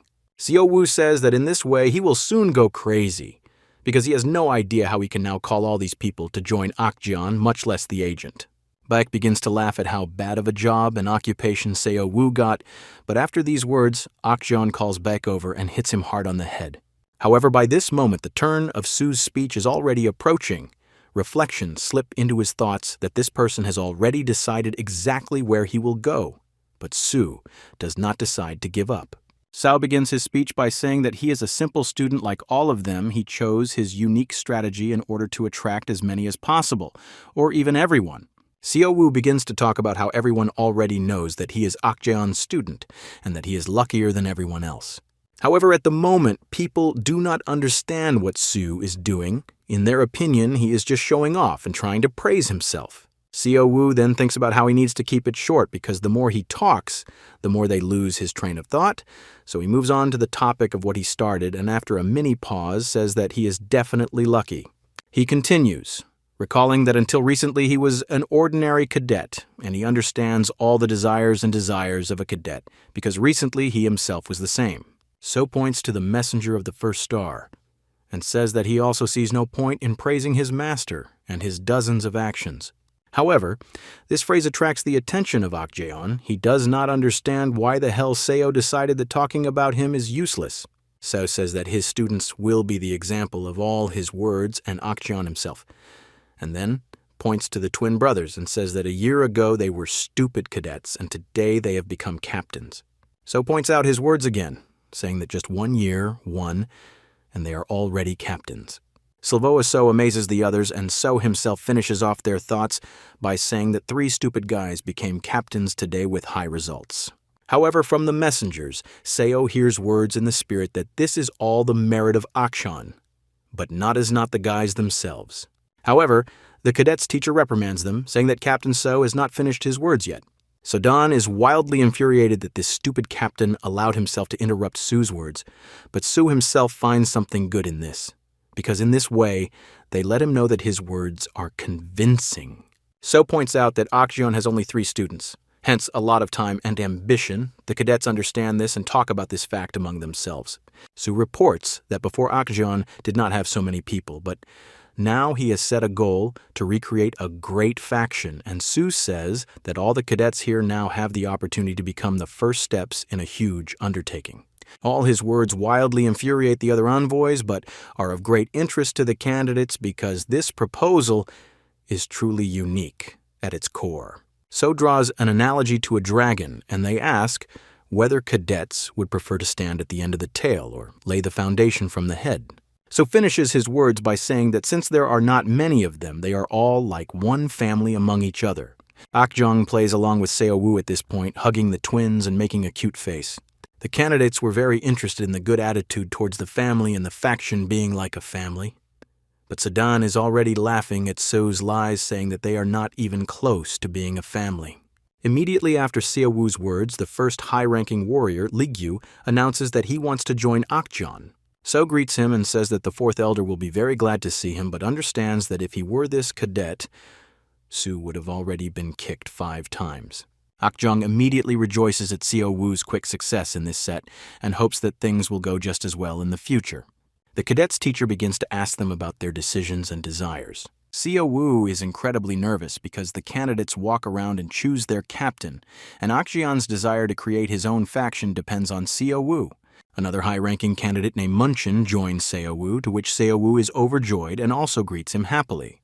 Akjeon laughs at how well everything is going, which makes him very happy, while Baek jokes about how they themselves agree to go to hell. However, Su understands that the whole problem at the moment is in the blue-haired bastard, who alone is worth all 5 high-ranking ones. So understands perfectly well that it will be difficult to entice his desire, because his goal is to get to the 1st star.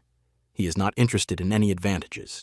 So is still wondering how he can invite a person like this blue-haired guy, because bringing such a person to the captain would be great, but is it better to try to take him alone or still concentrate on the rest?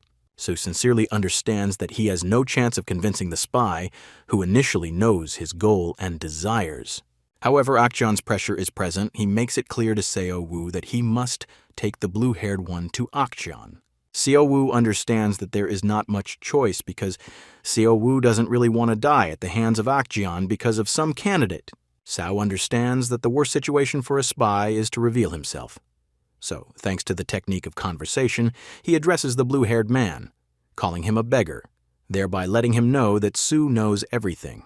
So begins to voice the blue-haired man, saying that he knows about his plan to get close to Pikage. The spy immediately understands what is happening and asks Su what he wants in exchange for silence.